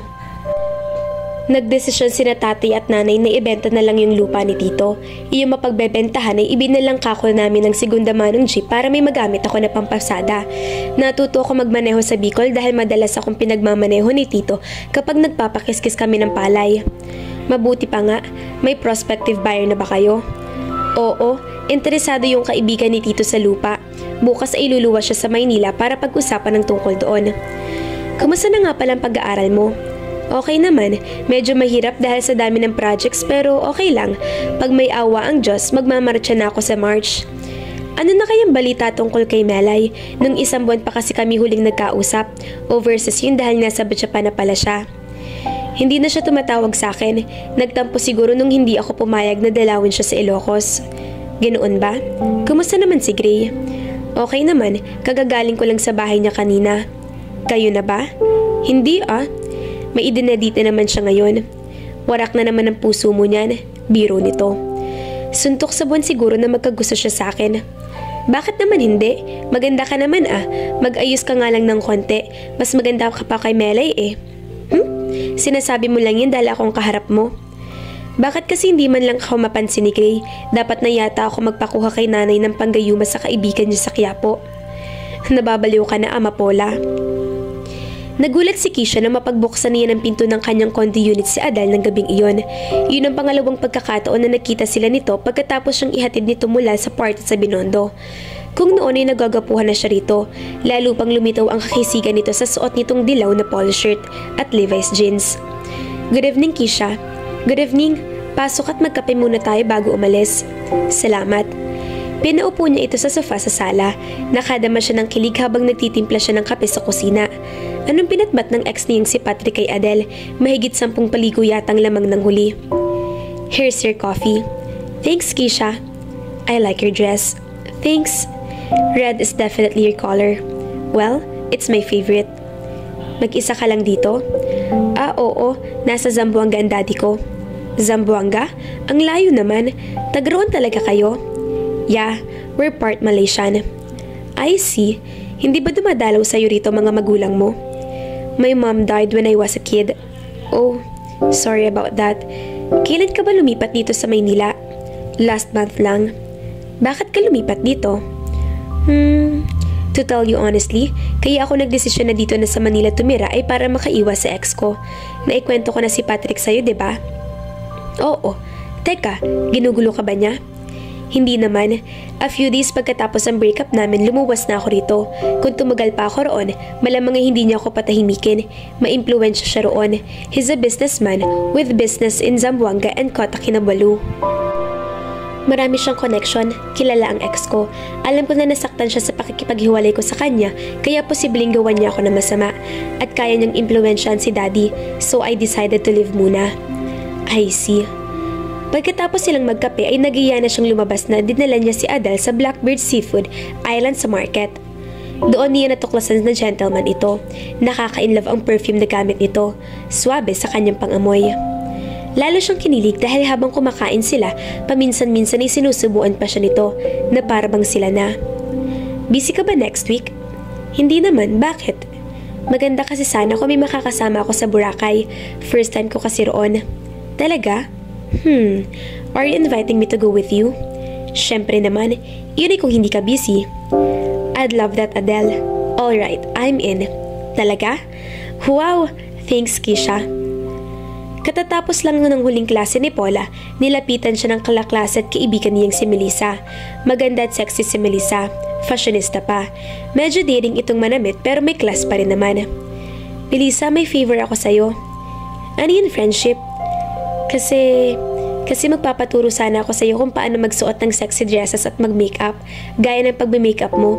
Gusto ko yung eyelid mo na may glitter, tapos yung pisngi mo na magandang pagkakalagay ng blusher.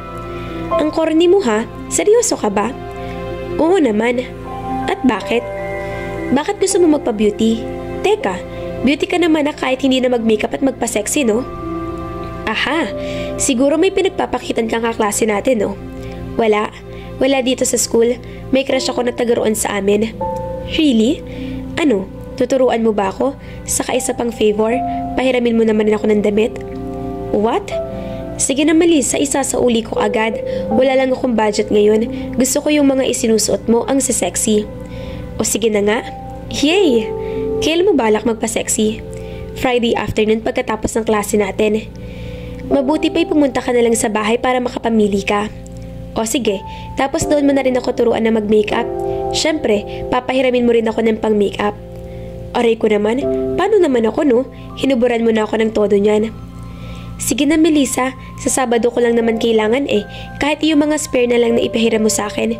Sige na nga, kung hindi ka lang malakas sa akin Kausap ni Patrick Dylan si Bart sa living room ng rest house ito sa Sulu. Talaga bang hindi na kayo nagkabalikan ni Kisha, Patrick? Umalis na siya ng Zamboanga. Well, naitanong ko lang naman dahil medyo namumroblema ako ngayon. Nagkaroon ng raid sa isang pabrika sa Hulo. Naisip ko, hindi kaya may kinalaman dito ang dati mong girlfriend. Ayoko lang mabulilyasong negosyo natin, Patrick. Kaya mabuti pang gawan mo na agad ng paraan para masasolba ang bagay na ito. Hindi lang negosyong namimilikro, kundi iba pang mas mahalagang operasyon ng samahan. Hindi naman siguro gagawin ni Kisha iyon. Hindi magre-report sa otoridad ang dalaga tungkol sa negosyo nila. Takot lang nito. Pero anong malay niya? Mas mabuti nang sigurado. Huwag ka mag-alala. Kakausapin kong ama niya. Hindi ko na rin kasi makontak ang cellphone niya. Baka nagpalit na yun ng number. Do that at gawan mo bago ng pamahuli ang lahat. Otherwise, she will have to die. No, she won't have to. Trust me on this, Bart. I would love to. Pero gaya ng alam mo na, no compromise. Kinabukasan, sinadya ni Patrick ang bahay ng mga Zen. Naabutan niya roon si Peter, ang ama ni Kisha. Nang kumustahin niya rito ang dalagay at ubiling sumagot ito. Mabuti naman siya, Patrick. Nasaan na siya ngayon? Ha? Sa totoo lang, hindi niya sinasabi sa akin kung nasan siya. Ayaw daw kasi niyang sundan ko siya. Ang gusto ko kasi nandito lang siya sa Zamboanga hanggang maaari. Lalo pat nag-iisa siya at ako ay nag-iisa rin dito. Naramdaman niya na parang nagsisinungaling si Peter sa kanya. Imposibleng hindi nito alam ang whereabouts ng kaisa-isang anak na mahal nito. Baka pwedeng makuha ko ang number niya, Peter. I'm sorry but I can't, Patrick. Yun ang pakiusap niya sa akin. May problema ba si Bart ngayon, Peter? Niraid ang kanyang pabrika pero mabuti na lang at naitakas sa mga tauhan niya mga container. Pero hanggang ngayon ay nag-aalala pa rin siya. Nang kausapin niya ako, sinabi niya na naisip niya na baka may kinalaman si Kisha roon. Baka nagsumbong siya sa NBI at... Hindi magagawa ni Kisha iyon, Patrick. Maniwala ka sa akin. Bakit hindi mo maipagkatiwala sa akin ang number niya para makausap ko siya? Hayaan mo't kakausapin ko siya kapag kinontak niya uli ako. Palagi niya akong pinagpapatay ng telepono eh. Do that and make sure she stays silent. 6:30 ng umaga, kagigising lang ni Gray. Mamayang 1:00 ng hapon pa naman ang flight nila ni Keisha patungo sa Boracay, kaya pwede na rin kahit 8:00 ay umalis mamaya para sunduin ang dalaga sa condo unit nito sa Taguig. Nagtimpla siya ng kapit, isinabay ang pagpiprito ng sausage at itlog. Pagkatapos na siyang mag-almusal nang marinig ang pagkatok sa pinto ng bahay niya. Kumunot ang noo niya. Sino bibisita sa kanya ng ganoon kaaga?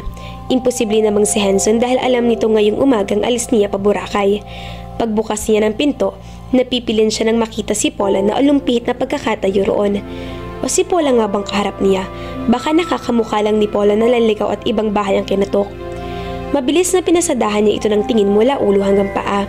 Si Paula nga, ngayon lang niya ito nakitang posturang-postura at medyo diring pang damit nito. Miniskirt at haltered blouse. Medyo nakatigilid pa ito sa kanya kaya nasilip niya ng bahaging nakalitaw ang bandang likod nito. Naka-makeup at medyo kulot ang dati tuwid na buhok. Paula? Hi Gray. Ikaw nga talaga? Anong nakain mo? Ha? May date ka? Nagpaganda ka ng husto ha? Hindi niya inasahan ang biglang transformation na iyon nito. Nasanay kasi siya sa usual na itsura nito na nakalugay ang buhok at walang makeup. Baka naman pwede mo akong papasukin bago mamanhid ang mga binti ko sa suot kong heels. Oh, sorry. Tara sa loob. Ang aga mo naman yata. Saan bang lakad natin? Sa tanong niya pagkatapos maupo sa tabi nito. Dati ay baby cologne lang, pero ngayon ay designer perfume na. Well? Wala naman Gray. Papasyal lang talaga ako sa'yo ngayon.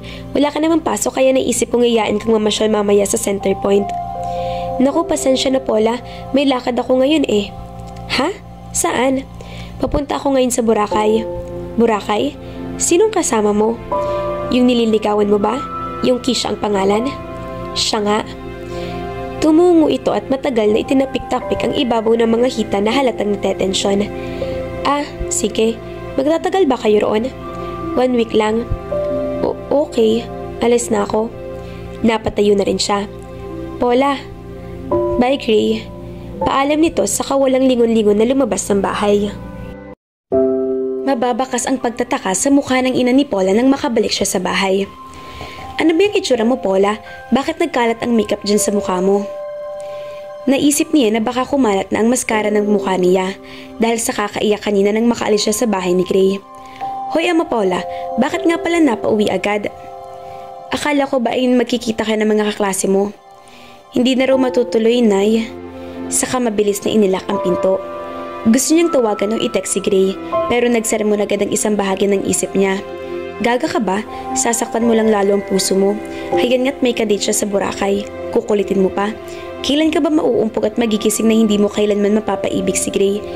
Naiinis na pinahid niya mga luha sa kanyang mga pisngi. Nakasakay na si Gray sa kotse niya patungo sa condominium building na tinutuluyan ni Keisha. Kanina pa siya naiinis sa sarili dahil hindi mawaglit-waglit sa isip niya si Paula. Apektado siya sa nakita niyang lungkot at kirot sa mga mata nito nang sabihin niyang pupunta siya sa Boracay kasama si Keisha. Di yata tama ngang hinala ni Henson na may gusto si Paula sa kanya. Nagbinoro siya ng mag-red light sa intersection na sa puniyang ulo.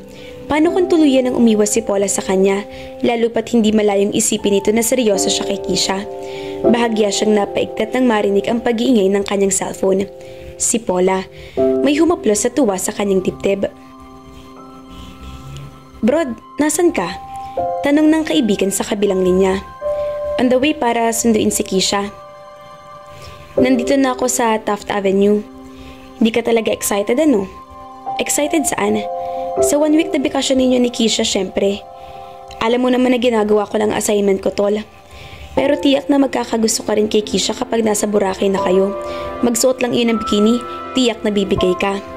Ewan lang. Well, kung sakaling hindi mo talaga magustuhan, nandito lang ako nasasalo kay Keisha Sen. Pagkasabi ni Nay humagalpak ito ng tawa sa kabilang linya. Umusad na uli ang trapiko.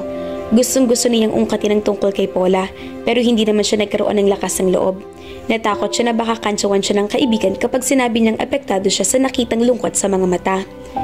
Brad, nandyan ka pa ba? Oo. Magte-text na lang ako mamaya sa'yo kapag nasa airport na kami. Sige tol, enjoy. Umungo lang siya bilang tugon. Pagkatapos ng pag-uusap nila ng kaibigan, hindi pa rin nawawaglit sa isip niya si Paula. Di yata siya talaga ang sadya nito kaninang umaga. Nagpaganda at nag-ayos pa ito para sa kanya. May gusto nga siya sa akin. Hindi niya maipaliwanag ang tuwang hatid niyan sa isang sulok ng kanyang puso. Kasasahod ko lang kahapon, Paula. Sabi niya isang umagang habang nagwawalis ito sa bakuran. Talaga? Wow, pa-burger ka naman. Hindi lang burger, laureate pa kung kaya mo. Talaga? Oo. Abay, ano pang ginagawa ko? Maligo na kaya ako at nang makaalis na tayo. Huwag ka namang masyadong atat. Mamayang tanghali na lang at kagigising ko lang. Maglilinis pa ako sa loob saka maglalaba. Sa SM Center Point sila nagtungo kinatanghalian. Hindi muna sila agad kumain. Naglilibot muna sila sa mall. Paula, pumili ka na rin ng tsinelas. Ha? Treat ko. Nagmamadali nga nagtungo ang babae sa ladies section para mamili ng tsinelas. Okay na ba itong napili ko, Gray? Masyado namang manipis ang swelas. Yun na lang makapal para tumangkad ka kahit konti. Puro kapintasan ko na lang ang napupuna mo. Joke lang, ikaw naman. Tampo naman agad eh. Hoy, biro lang yun. Ito naman hindi na mabiro. Pinisil niya ang baba nito at tila lumiwanag ang paligid nang biglang umiti ito at binilatan siya, saka bumingis-ngis ang tuluyan. Isang lalaki ang kanina pa nasa loob ng lumang kotse na nakaparada di kalayuan sa Bellagio Tower. May gamit siyang binoculars at nakatutok ang mga iyon sa labas ng building. Maya-maya lang ay nakita na niyang paglabas doon ni Keisha. May hila-hilang trolley. Kasama ng dalagang isang gwapong lalaki na nakasuot ng sunglasses.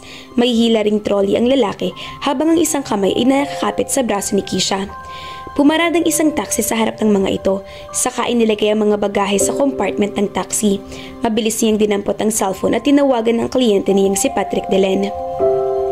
Sir, nandito ako sa labas ng condo building na tinuluyan ni Keisha Zen.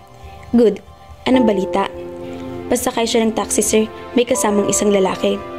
Anong itsura ng lalaki? May itsura, sir, at mukhang malayong lakad nila. May mga dala silang bagahe eh. Sa tingin mo, may relasyon sila ng lalaking kasama niya? Posible, sir. Nakikita mo pa ba sila ngayon? Hindi na, sir. Umalis na yung taxi. Kung ganun, sundan mo agad. Yes, sir. Mugto pa rin ang mga mata ni Paula kinagabihan ng dalawin siya ni Ellie sa kanilang bahay. Nakatulungko sila ng baitang ng hagdan at doon naguntahan. Sumasakit na ang ngipin mo? Oo, pero konti na lang. Sigurado ka ba yung ngipin mong sumasakit? Ha? Iba kasi nakikita ko dyan sa mukha mo, parang may ibang dahilan eh. Nag-iwas siya ng tingin dito. Tumango na lang ito at muling magsalita ay iba na ang paksa. Siya nga pala, bukas ay pupunta kami ni tatay sa Cavite. Titingnan namin yung bibili naming jeep. Talaga? Oo. Gusto mo bang sumama? Total linggo naman bukas. Sige, sasama ako. Excited na ako na magkaroon ng jeep para masimulan ko ng pamamasada. Kunin mo akong konduktora ha? Oo ba? Ikaw, palakas mo kaya sa akin? Napangiti na siya. Salamat naman. O hayan, sa wakas nakangiti ka na uli. Baka pwedeng sabihin mo na sa akin kung anong tunay na problema. Kilala kita, Paula. Alam ko may tinatago kang problema. Sige rin na naman ba? Umalis kasi siya papuntang Boracay, kasama yung nililikawan niya. Baka nga girlfriend na niya yun. Hindi naman na bago yan sa'yo, diba? May nagiging girlfriend siya tapos sasaktan ka. Anong bago? Ilang taon mo na yata ang pinagdanasaan si Gray. 17 ka pa lang nung una ka magkagusto sa kanya. Bagong lipat pa lang siya noon dyan sa baba ng bahay niyo. Nagkakaroon ng iba-ibang babae at ang kaibigan nating si Melay. Pero hindi pa rin mamatay-matay ang pagiging sintang pururot mo kay Gray. Hindi ako kagapuhan at walang may pagmamalas sa kayo. Kaya imposible magkagusto ka sa akin kahit ipagsiksikan ko pang sarili ko sa'yo. Ellie, hindi naman sa ganon. Okay lang, Paula, naiintindihan ko naman. Gusto ko lang laging ipaalala sa'yo na nandito ako lagi para maging sandalan mo kapag may problema ka. Di mo kailangan maglihim sa akin. Ako na lang ang natitira mong kaibigan mula nang iwan tayo ni Melay, diba? Napatango siya. Nagbabanta na namang tumulo ang mga luha niya pero pinigil niyang sarili. Magpapaalam na ako. Pasado alas 9 na pala. Susunduin na lang kita bukas ng alas 7 ng umaga. Okay ba yon? Sige. 4 na araw na sina Gri at Kisha sa La Carmela de Boracay Resort Hotel. Magkatabi ang guest room na inookupa nila. Kahit anong pilit ni Gri na mag-enjoy ay hindi niya magawa. At kahit gaano pa kaseksing dalaga sa papilit-pilit na skimpy bikini nito, kapag naliligo sila sa dagat ay hindi pa rin niya magawang iwaglit sa isip niya si Paula. Nababaliw na yata siya. Naririnig niyang pagkatok sa labas ang tinutuluyan niyang silid. Napatingin siya sa wall clock. Pasado 7:00 na pala. Nasa labas na si Kisha na nakasuot ng off-the-shoulders summer dress at nakangiti ng buong tamis sa kanya. Pero agad na napalis ang ngiti nito nang makitang hindi pa siya nakabihis. "I'm ready for dinner, Adele." "Oh, sorry. Can you give me a few minutes to get dressed?" "Hindi mo ba ako papapasukin? Pwede naman ako maghintay sa loob eh." "Nakakahiya naman yata sa'yo." "Oh, come on, Adele. May hiyaan pa ba tayo?" Naumid ang dila niya at bago pa niya maibuka ang bibig ay umabante na ito palapit sa kanya. "You know I like you." "No, I think I've already fallen in love with you." "Kisha?" Kumapit ito sa batok niya at inilapit ang mga labi sa kanya. Maya-maya lang ay naramdaman na niliyang bahagyang umangat ang isang tuhod nito para ikiskis sa gitna ng kanyang mga hita. Lalaki lang siya para hindi maapektuhan sa ginawa nito. Napaungol siya at kinuymus ito ng halik, saka itinulak pa sarang pinto. Lalong naglambitin ang babae sa leeg niya at mas naging agresibo ang paghalik nito sa kanya. Parang tukso naman biglang naglaro sa imahinasyon niya ang mukha ni Paula at ang lungkot sa mga mata nito nang iwan siya sa bahay. Bigla siyang natauhan, saka mabilis na kinalas ang mga kamay ni Kisha na nakakapit sa kanyang batok at saka naglagay ng distansya sa pagitan nila. "Don't you like me, Adele?" "I like you, Kisha. So much that I've gotta respect you. Hindi ko pwedeng gawin ang isang bagay na alam kong hindi pa pwede. Mas gusto kong mauna muna ang kasal bago ko may magitan sa pagitan nating dalawa." You got me there, Adele. Hintayin mo na lang ako rito at mag-shower lang ako." "Okay." Umupo na ito sa sofa. Dumiretso na siya sa banyo. Habang nagsha-shower ay narinig niya na tila may kausap ito sa cellphone. Paglabas niya ng banyo ay may kausap pa rin ito. Tahimik lang siya habang nakaharap sa salamin at inaayos ang sarili. Maya-maya ay natapos ang pakikipag-usap. "Dad ko?" sabi nito sa malungkot na tinig. "What's wrong?" "Pinuntahan ng ex ko si Daddy. Parang ako raw ang pinanghihinalaan na nagchuchu sa raid ng pabrika ng boss niya." "Boss nino?" "Ni Patrick. Yung sinasabi mong mayaman na boss niya kamo?" "Oo. Kasi diba nabanggit ko nga sa'yo na may illegal business sila?" "Oo nga. Ano ba yun? Hindi mo pa kasi nasasabi kung ano talaga yung illegal kamo na business nila." "Saka na lang, Adele. Sa ngayon, medyo kabado ako kasi hinihingi raw ni Patrick ang number ko kay Daddy. Sabi ko kay Daddy ay wag na wag nang ibibigay." "Dapat lang." Habang nagdi-dinner sila sa isang open-air restaurant, di kalayuan sa kanilang hotel ay topic pa rin nilang ex-boyfriend nito na si Patrick Delen. Hindi pa rin naipagtatapat ni Kisha kung anong totoong business ng amo ng ex nito. Pero alam niyang hindi magtatagal ay mag-o-open up din ito sa kanya. 11:00 na ng gabi nang pumasok si Kisha sa kanyang room. Medyo napagod ang mga paa niya sa kakalakad nila ni Adele. Hindi muna siya nagpalit ng damit. Mabilis na dinampot niya ang cellphone at saka tinawagan ng kaibigan na si Santi. "Uy, kumusta ka na riyan?" "Everything is okay, Santi. I'm so in love." "What?" "God, ayoko nang pakawalan pa si Adele. He's a one-of-a-kind guy, Santi. Siya na yatang pinaka-gentleman na nakilala ko sa talang buhay ko. Kung magpapakasal man ako, gusto ko sa kanya na." "Loka, hindi mo pa nasasabi sa akin na kayo na pala, ha?" "Actually, hindi pa naman kami eh." "Well, not officially." "What?" "I know he loves me pero hindi ko pa nasasabi sa kanya na love ko rin siya. Bukas na bukas din, I will tell him na I love him na. And after that, bago ako na mismo ang magyayaya sa kanya na magpakasal kami." "Naku, naloka na talaga ako sa beauty mo sa kanya, Kisha. Kapag nagkasundo kami, gusto ko magpakasal agad kami. Nag-war din kasi ako kay Patrick eh. Baka bigla siyang makaisip ng masama't ilayo ako kay Adele. Gusto ko kapag nag-cruise sa mga landas namin ni Patrick ay married na ako. Happily married." "Sigurado ka na ba? Halos wala pang 1 buwan kayo nagkakakilala ni Adele ah." "I'm 100% sure about my feelings, Amika. Ngayon lang ako na-inlove ng todo. Imagine, sa halik pa lang niya natutunaw na ang lamang loob ko. I'll bet he's really good in bed too." "Luka-luka." Hating gabi na pero dilat na dilat pa rin ang mga mata ni Paula. May kaunting liwanag sa silid niya dahil nakabukas ang bintana sa tapat ng kanyang kama at ang liwanag na nagmumula sa street post ay umaabot sa bintanang iyon. Pagod siya dahil alas 10 na siya natapos sa paggawa ng school projects. Dapat sana itulog na siya ngayon pero ayaw pa rin bumigay ng kamalayan niya. Ilang oras na siyang pabiling-biling ngunit naalala pa rin niya si Gray. Sa mga sandaling iyon ay tiyak na may himbing na ito at ang girlfriend nitong si Keisha. O natutulog na ba? Malamang ay hindi pa. Baka abala pa sa... Napapikit siya at itinaboy ang imaheng naiisip ng mga sandaling iyon. Ngunit natigil agad ang pag-iyak niya nang tumunog ang kanyang cellphone. Pagdampot niya ay nagulat siya nang makita ang pangalan ni Gray sa caller ID. Hello? Hi Paula. Napatawag ka? Nagbaka sakali lang akong tawagan ka. Baka kakugising ka pa. Naistorbo ba kita? Hindi naman. Bakit gising ka pa? Katatapos ko lang kasing gumawa ng project. Ganun ba? Malapit ng finals nyo, di ba? Next week, tapos bakasyon na. Gagraduate ka na, no? Oo, that's nice. At natahimik na uli ito. Nakatulog na yata. Nandyan ka pa? Yeah. Baka nakakaisorbo na ako rin dyan sa kasama mo, ha? Ha? Baka ako natutulog na yung girlfriend mo at naiistorbong pagtulog niya sa pag-uusap natin. Natahimik na naman sa kabilang linya. Uy, nandyan ka pa? Yes, I'm still here. Kamusta naman ang Boracay? Okay naman. Okay. Ano ba yun? Para nagkakahiyaan sila ng binata. 5 araw na kayo dyan ano? Right. Kailan kayo babalik dito sa Maynila? Sa Makalawa? Okay. Hindi ka pala makakaabot sa birthday ko. Ha? Birthday mo nga pala bukas, no? May pasok ka ba? Oo, alas 7 pasok ko bukas. Ganun ba? Siya, matulog ka na. Tatawagan na lang uli kita bukas para makiparty sa birthday mo. Sige. Good night, Paula. Night. Binuksan agad ni Gray ang laptop pagkatapos sila mag-usap ni Paula sa cellphone. Gusto niyang i-check kung may available flight bukas pabalik sa Maynila para maparibok ang ticket nila ni Keisha.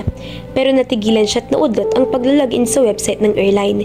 Tiyak kasi na mauusisa si Keisha kung bakit biglaan silang babalik sa Maynila. Bumuntong hininga siya at muling isinara ang laptop. Humiga siya sa kama at tumitig sa kisame. Gusto niyang makasama si Paula sa espesyal na araw nito. Bagay iyon na hindi niya maunawaan. Anong nangyayari sa kanya? Nagkakagusto na ba siya kay Paula? Iyon bang dahilan kung bakit gabi-gabi ito na lang ang naiisip niya mula nang dumating sila ni Keisha sa Boracay? Sir, napatawag ka ng ganito kaaga. Sorry kung naistorbo kita ako. Listen, may info ang TU on Petersen. Petersen? Iyon ba yung ama ni Keisha? Tama ka. Anong tungkol sa kanya, sir? Si Zen ay kapatid pala ni Wache. Magkapatid sila sa ama. Yun ang nakalap ko mula sa Interpol kagabi lang. Hindi magawa ni Paula na maging masaya sa birthday niya. Hindi nangyaring inaasahan niyang pagtawag ni Gray sa kanya. Halos maghapon pa naman niyang hawak ang cellphone at inabot pa ng gabi pero wala talaga. Si Ellie ang kaisa-isang bisita niya. Hindi ito nakapagpikil na magsermon sa kanya habang nakaupo sila sa baitang ng hagdan. Iumpog na kaya kita para matauhan ka, Ama Paula. Hindi ka tinawagan ni Gray. Ibig sabihin na hindi ka importante sa buhay niya. Bakit nga naman siya mag-aabala samantalang kasama niyang girlfriend niya?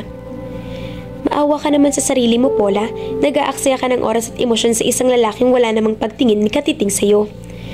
Tama ka, Ellie. Siguro nga'y panahon na talaga para kalimutan ko siya ng tuluyan. Iyan naman ang gusto kong marinig talaga sa'yo eh. Bago pa siya makapagsalitang muli ay ginulantang na sila ng malakas at natatarantang tinig ng kanyang ina mula sa kusina. Nay, bakit? Ang tita Annette mo, nadisgrasya raw. Ho? Katatawag lang ni Henny. Kahit nahirapan ako ay naintindihan ko rin ang sinabi niya. Anong sabi? Beth, coming in hospital. She accidenting in car.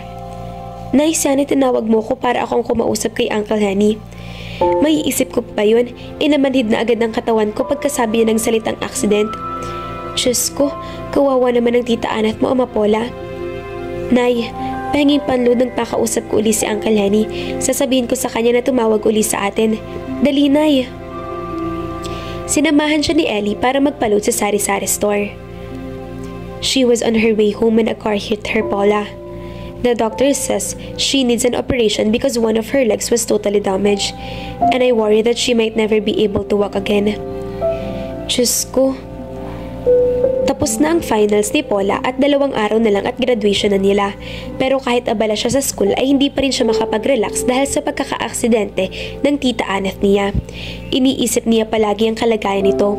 Kung sana'y nasa Pilipinas lang ito at maalagaan niya ito ng nanay niya. Ligtas naman ito sa kapahamakan pero nasa ospital at nagpapagaling. Tapos ng operasyon. Walang choice ang doktor kundi putulin ng isang binti nito dahil halos sa durog daw iyon. Iyak ito ng iyak nung huli silang makausap ng nagdaang gabi. Dahil sa pag-aalala sa tiyahin at sa pagiging abala sa school, kahit paano'y nawaglit sa sistema niya ang depresyon dahil kay Gray. Alam niya na nakabalik na ito sa Maynila pero hindi man lang ito tumawag o dumalaw sa bahay nila. Sa araw ng pagtatapos niya ay nakakasamang dumalo ang kanyang ina, si Lolo Ingo at si Ellie. Pagkatapos ay bumili sila ng pansit malabon sa Bilao. Mumurahing relo lang iyan, sabi nito nang mabuksan niya ang iyon at makitang isang relo. Pero matibay yan ha, maayos ang unang pamamasada ko kahapon eh. Salamat Ellie. Hindi ito nagtagal doon dahil kailangan pa nitong bumalik sa pamamasada. Nagpaalam na ito sa kanya. Pagpasok na siya sa kanyang silid nang makarinig siya ng ugong ng sasakyan ng labas ng gate. Biglang lumakas ang tibok ng puso niya. Si Gray, natanaw niya itong papasok sa gate at may bitbit na paper bag. Hi Paula, congratulations sa graduation. Paano mo nalaman na ngayon ang graduation ko? Nabanggit mo sa akin noong eksaktong petsa ng graduation mo. Oo nga pala. Eto, pasensya ka na rito sa nakayanan ko. Salamat. Naku, nariyan ka pala, Gray. Magandang gabi po, Aling Lina. Magandang gabi rin. Mabuti pa'y dumiretso ka muna sa kusina at makakain ka ng pansit. Paula, samahan mo na si Gray at sasaglit lang ako kina Loreng. Sige po, Nay. Saluhan mo ko? Tapos na ako. Mabutit nakahabol pa pala ako. Wika nito sabay ngiti ng matamis. Kumusta ang graduation? Okay lang. Sa wakas, graduate ka na. Kumusta ang pagbabakasyon niyo ng girlfriend mo sa Boracay? Natigilan ito sandali. Pinag-iisipan muna ang susunod na sasabihin. Okay lang. Siya nga pala. Ikakasal na kami next week. Napanganga siya. Ani mo biglang bumagsak ang bubong ng bahay nila sa kanyang bunbunan at tila tumigil ang pagtibok ng kanyang puso. Iimbitahin sana kita, Paula. Alam mo naman na importante ka sa buhay ko. Sige ba? Sa wakas ay sabi niya na medyo pumiyok ang tinig. Sa kawalang magawa ay nilagyan na lang niya ng pansit ang isang plato at pilit na humarap kay Gray. Sandali lang at dadalan ko ng pagkain si Lolo ha. Natulog kasi agad siya pagkarating namin kaya hindi pa siya nakakakain. Sure, Paula. Nagmamadaling lumabas na siya ng kusina at pumasok sa silid ng kanyang abuelo. Karina, totoo bang balita na umalis ng bansa ang Marcos pagkatapos ng kaguluhan ng mga bandidong aktivista sa EDSA? Tanong agad nito sa kanya nang makita siya. Sa halip na tumugan ay umupo siya sa tabi nito. Naunawaan ko, Karina. Mabigat din sa dibdib ko ang balitang iyon. Lagyan mo ng gatang isang lulutuin mo ha? Lolo, kung sana lang ay nakakausap ko yan ng matino. Hindi niya alam kung gaano siya katakal sa tabi ng lolo niya. Paula, may problema ba? Tumayo siya bigla at mabilis na pinahid ang mga luha sa magkabilang pisngi. Ha? Naku, wala, Gray. Sabi kasi ni Lolo'y lumayas ang Pilipinas sina Marcos pagkatapos ng EDSA Revolution. Tara, doon na ulit tayo sa labas. Maloloka ako dito kay Lolo. Nang mapatapat sila sa salay, natigil sa paglalakad ang binata at saka humarap sa kanya. Wala ng problema. Wala, naloka lang talaga ako kay Lolo. Biglang sumakit ang ulo ko. Pagdadahilan niya, matagal bago ito muling nagsalita. Magpapaalam na ako, Paula. Sige, dadalo ka sa kasal ko ha? Sige ba? Nanay ko mga kafelisidad, ito na yata ang pinakamasakit na balita na narinig ni Paula. Ang lalaking mahal niya ay ikakasal na't imbitado pa siya. Pumunta kaya si Paula sa kasal ni Gray? Abangan!